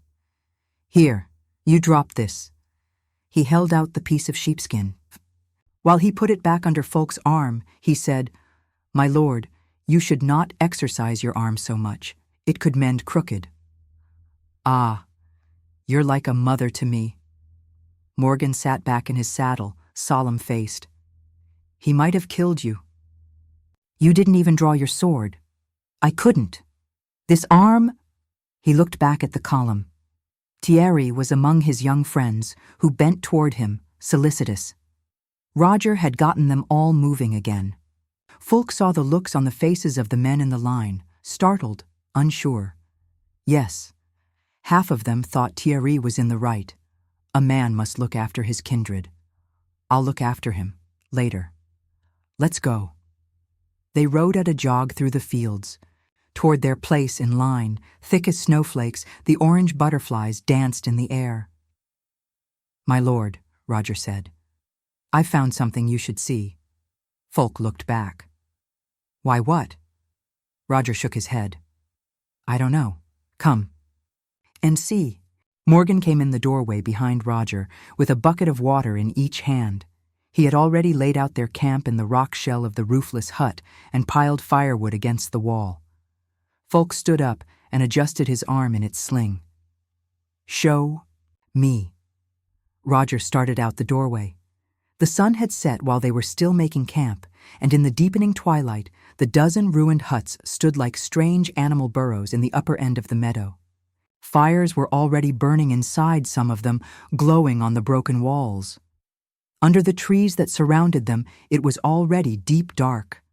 Fireflies sparked among the trees. Fulk thought of asking if this could not wait until the morning, but Roger would have thought of that, and when he looked at Roger's face, he decided that it must be serious. Whatever it was. They passed Thierry and his band of young men, camped in the rubble of a large hut, and Thierry quickly turned his back. Fulk shut his eyes for a stride. "Did you place sentries?" Roger gave him a sharp look. "Of course, my lord. Then they aren't where they're supposed to be. There was nobody anywhere near the tethered horses. They're all too loose. They need hard work and a lot of orders. Sieges are bad for armies, Roger said. And Thierry does no good. They aren't sure who to follow. Most of them are. Not the younger ones. Their feet sank into the deep floor of the forest, and they walked into the cool darkness beneath the trees. Folk caught the aroma of wild strawberries.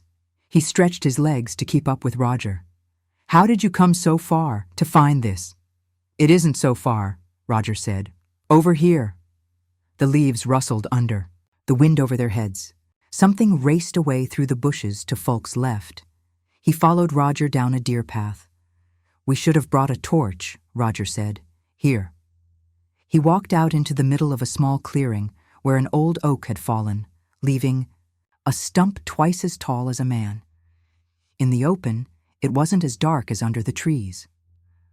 Folk looked around for something remarkable, and Roger nudged him toward the stump. Ah! What is it? Roger said, excited. Is it a god? Folk made an aimless gesture with his left hand. In this light, the white stones that formed the eyes gleamed as if under the moon. A crescent of white stones made the mouth, and the nose and eyebrows had been cut into the wood with a knife. The face covered one side of the stump, a huge face, staring at him through white stones. It's a god, Roger said, a pagan god. I don't know what it is. Someone had worked hard on this thing, carving it out. The wood sang under the evening wind. Folk's hair prickled up. If we cut it down, we might bring a curse on us, Roger said. Folk smiled, his eyes on the stump. I don't think so. Someone must have stayed here, some wayfarer, and had nothing else to do. He looked around for signs of a dead fire or even other marks on the trees. There were none. Let's go back. I'm cold. What should we do about it? Nothing. You don't think the villagers made it? The people whose houses we shall sleep in? God's bones. That was made within the last few months. The village has been deserted for years. Roger walked silent beside him a few strides. Nightbirds sang before them and behind them. They could hear the sounds of the camp, and through the fringe of trees the campfires shone like blossoms. Roger said, It's a god of some kind, I'm sure of it. Maybe they were afraid of it because they did not know what it was. They knew what it was, a face made of a dead tree and stones. He smelled the perfume of flowers, the scent of the open meadow, the strawberries, the tethered horses. It was lighter. Here. Who would have made it? Looking back, he saw the darkness spangled with lightning bugs and crossed himself. In front of their hut, Morgan was kneeling on the ground, laying out the fire. Folk sat down with his back against the wall. All across the camp, in the darkness, men walked back and forth, stood and talked, or cooked their dinners, wearing paths through the weeds around the tumbled, roofless huts. After the clearing in the forest, it was warm and friendly and familiar. Here, Roger said, stepping over a row of buckets to Morgan's side. Is that how you make a fire? You should know better. He pushed Morgan aside and patiently began to teach him what Morgan had known for years. Folk saw the look on Morgan's face and laughed. When he had been a squire, everybody had told him what to do. He remembered endless sessions with old and tedious men who explained some point or other of warfare while the squires dozed and nodded and asked questions to prove how clever they were and threw stones at each other. He remembered being made to groom one horse 3 times in an afternoon, although each time there seemed no hair out of place. But he remembered that now with pleasure. It was strange. He knew he had hated it, all of it, from the day he entered old King Henry's service, as a page until the day when at last he knelt before the king and was knighted. Morgan? His hands behind his back, Morgan was watching Roger with the fire. His head rose. My lord? Do you hate being a squire? Roger looked up, startled, and Morgan giggled. My lord, he said mildly, and smiled. His eyes returned to the firebed. God of angels, Roger said. Who would not hate it? Fulk laughed. Yet it's pleasant to remember it, isn't it? Oh, parts. Roger washed his hands in a bucket. Pranks and things, and working with the horses, learning how to fight. And being half-starved and beaten. Oh, that happens to everyone. Squires got less food than anyone else. The older boys always stole the younger ones' rations. Fulk remembered standing for hours in the hall, waiting to serve the king and his household and the court at dinner, the smell of the food in his nose and his stomach clamped to his spine with hunger. He had always fought the older boys when they came to take his meat, until, exasperated, they held him down and beat him into one large bruise. When he was older, he'd stolen from every boy weaker than he was. A good beating teaches a boy to accept pain, Roger said. Here you, get the spits. He pushed Morgan, who raced off toward the wagons. Fulk had always run to look busy when someone older was watching him. When nobody was around, he'd done nothing. He pulled at the grass that grew between the stones of the ruined hut wall. I am aging. I remember all that with such longing. Roger stretched out on the ground beside him. His long body almost spanned the hut. It was easier than now. Oh, probably. But then we had nothing to say about what happened to us. I didn't care. Roger yawned, his long arms strained up into the air. And of course, in those days, one always knew who was bad and who was good. The tedium of middle age, separating trivial good from trivial bad.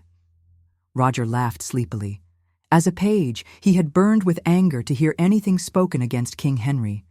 He had swelled like a toad with pride if the king glanced his way. He remembered the king. Now, as a giant, he knew that was not so, that he remembered it so because he had been so small himself. Past days always seem more glorious than the present. All his childhood, he had hung on stories of the great king, William, thunderous, gigantic, and part of his love of King Henry was that he was the great king's son. He had taken for granted that it would go on forever, that he would be a little boy forever, carrying dishes and candles and messages through the castles and hunting lodges of the king. Did you ever hear stories of King William when you were little? The great king, not Rufus. Roger opened one eye. Who did not? Sometimes I wished. What? Roger braced himself up on one elbow. It's mad. I should not say. It. I used to pray that I might be magically put back into that England, you know. They all spoke of it so well, the elders. Morgan was stabbing pieces of rabbit onto the spits. Fulk got up and went behind the hut to make water. He imagined he could feel the idol in the forest, watching him. What mood is this? What fey, silly mood? Talking of squires and dead. Kings. Ranulph's sons, he thought. My grandsons will not listen to stories of this reign and long to be here. Suddenly, everything he did seemed small and useless to him. He did up his breeches and went back into the hut. Through the door of the hut, the sky was white with stars. Fulk lifted his head. The fire had died to ash. Roger and Morgan lay wrapped like sausages in their cloaks beside him. He had no idea how long he had slept. Somewhere, horses were moving. He had heard the drum of their hooves through the ground. It had wakened him, and he stood up, his heart hammering. A shout rang out, and hooves beat hard on the ground. In the huts, in the spaces between the huts, men twitched and stuck their heads out of their blankets. Fulk fought with his tangled sling, cursing, and kicked at Morgan. Get up! Get me my horse! He tore off the sling and threw it away. A voice rose, questioning. Roger! Waking up, the men around him lifted their heads, crawled out of their blankets, and stared toward the far end of the camp. Groups of them gathered in between the huts. Morgan squirted out of his wrappings and sprinted off. Most of the camp still slept. Fulk's ears strained. What he had heard could have been the wind, and he went outside the hut and knelt and put his ear to the ground. Far off, dim, hooves sounded on the earth. He rose and saw Roger coming toward him. Follow me. Where's good? Morgan had brought his horse at a trot through the camp, bridled but saddleless. The tall bay shook its head and snorted and looked down toward the meadow, and its ears pricked, interested. "What is it?" a man near him cried. Folk scrambled up onto the wide, comfortable back of the horse and gathered his reins. "Keep them in camp," he said to Roger. "Don't let them chase anybody." He tightened his legs around the horse's barrel, and it burst into a short, strided lope, its head high. The hoarse blast of a horn blared, and all across the camp men cried out and leaped up. Folk's horse bolted forward. Folk reined it down a little, and the horse neighed. He felt its ribs expand between his knees. Only half of his men were awake. The camp was a jumble of men struggling up and calling out in sleepy voices, full of running shadows. Folk strained to see what was happening in the meadow. Horses. He saw horses running free down there, and among them men on smaller horses. They were herding the loose stock up toward the trees. Folk tightened his legs around the bay's barrel. He heard Debris shouting orders in a clear voice. "Leave your clothes, get horses. Follow your lord, there." Old soldier. The men, stealing their horses, worked quickly to collect the horses and herd them into the trees. A knight stood in Folk's way. Someone beside him heard Folk coming and yanked him aside. The moonlight turned the meadow grass silver. The horse thieves saw Folk coming and hesitated. Their heads turned, one by one, like deer, and they called to one another. "I have no sword," Folk thought. He pinned his broken arm to his chest. From his left, another horse charged down toward the thieves, Thierry screaming like a madman, with his young knights streaming after him. Folk kicked his horse. The thieves whirled their mounts to flee. Thierry, with his sword raised, swept down on them, and they scattered before him. For a moment, alone in their midst, Thierry, like a giant, lashed out on all sides and cut men down, like sapling trees. They did not stay to fight him. All who could fled into the trees, and Thierry with his young knights galloped whooping after them.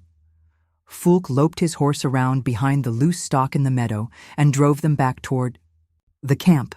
Roger cantered into the meadow and helped him herd the horses together, and half a dozen other men rushed around to catch them and lead them away. One or two of the horses tried to escape, lunging and bucking in a circle of men on foot with arms, widespread. Folk drew rein and watched a stocky chestnut stallion faint and bound neatly through a gap in the line of men surrounding him. The men swore and ran wearily after the horse, which snorted, jogged a few steps, stopped to snatch a mouthful of grass, and galloped easily out of reach. "Who were they?" Roger said. "Did you see any of them?" Folk shook his head. "I don't think they were knights. Their horses were too small. The chestnut stallion let a man come within arm's length of him and bolted away, head and tail high." "Was anybody killed?" "All the men at that fire there. They were knifed in their sleep."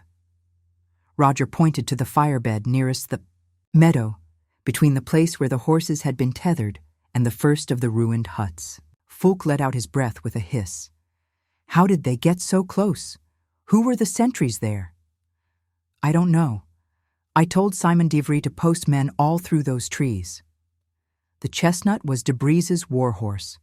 Debris and 15 other men made a circle around him and closed in, and the horse waited, tense to leap, its eyes shining. Fulk made his muscles relax. "He's off with Thierry, I suppose. Come along."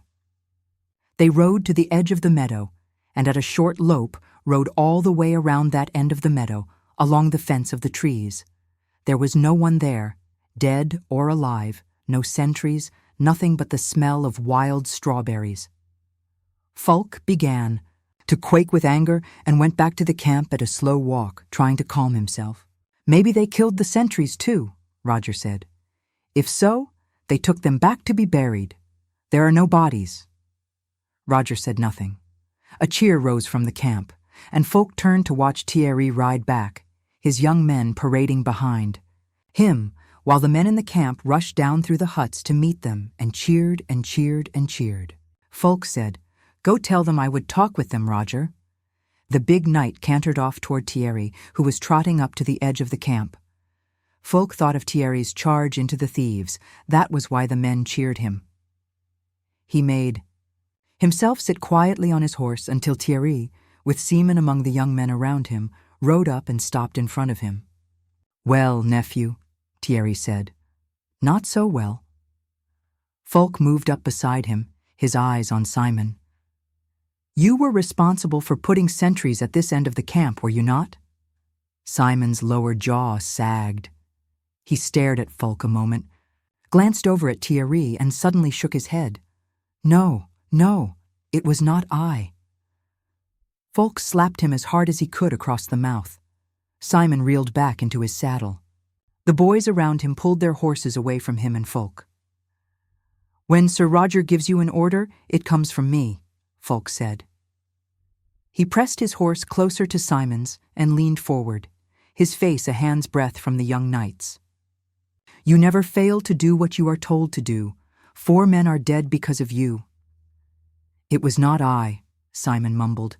"I swear on God's holy—" "You lie," Folk said. He pulled his horse around and rode off, past Thierry, who called to him to wait, and up to Roger. "I won't insult you by asking if you are sure," Folk said, and Roger glanced at Thierry and Simon and nodded. "My lord," Simon called in a pinched voice. "My lord, you have struck me before my friends, and I demand," Folk said to Roger, "remind him that I could as easily have commanded his death, and if he continues to deny it, I will." "Nephew," Thierry said, "are you angry because he disobeyed you, or because he is my comrade?" Folk looked around and met Thierry's eyes. "A silly question, that one, uncle." He held Thierry's gaze a moment to show he was not afraid of him and galloped back toward the camp.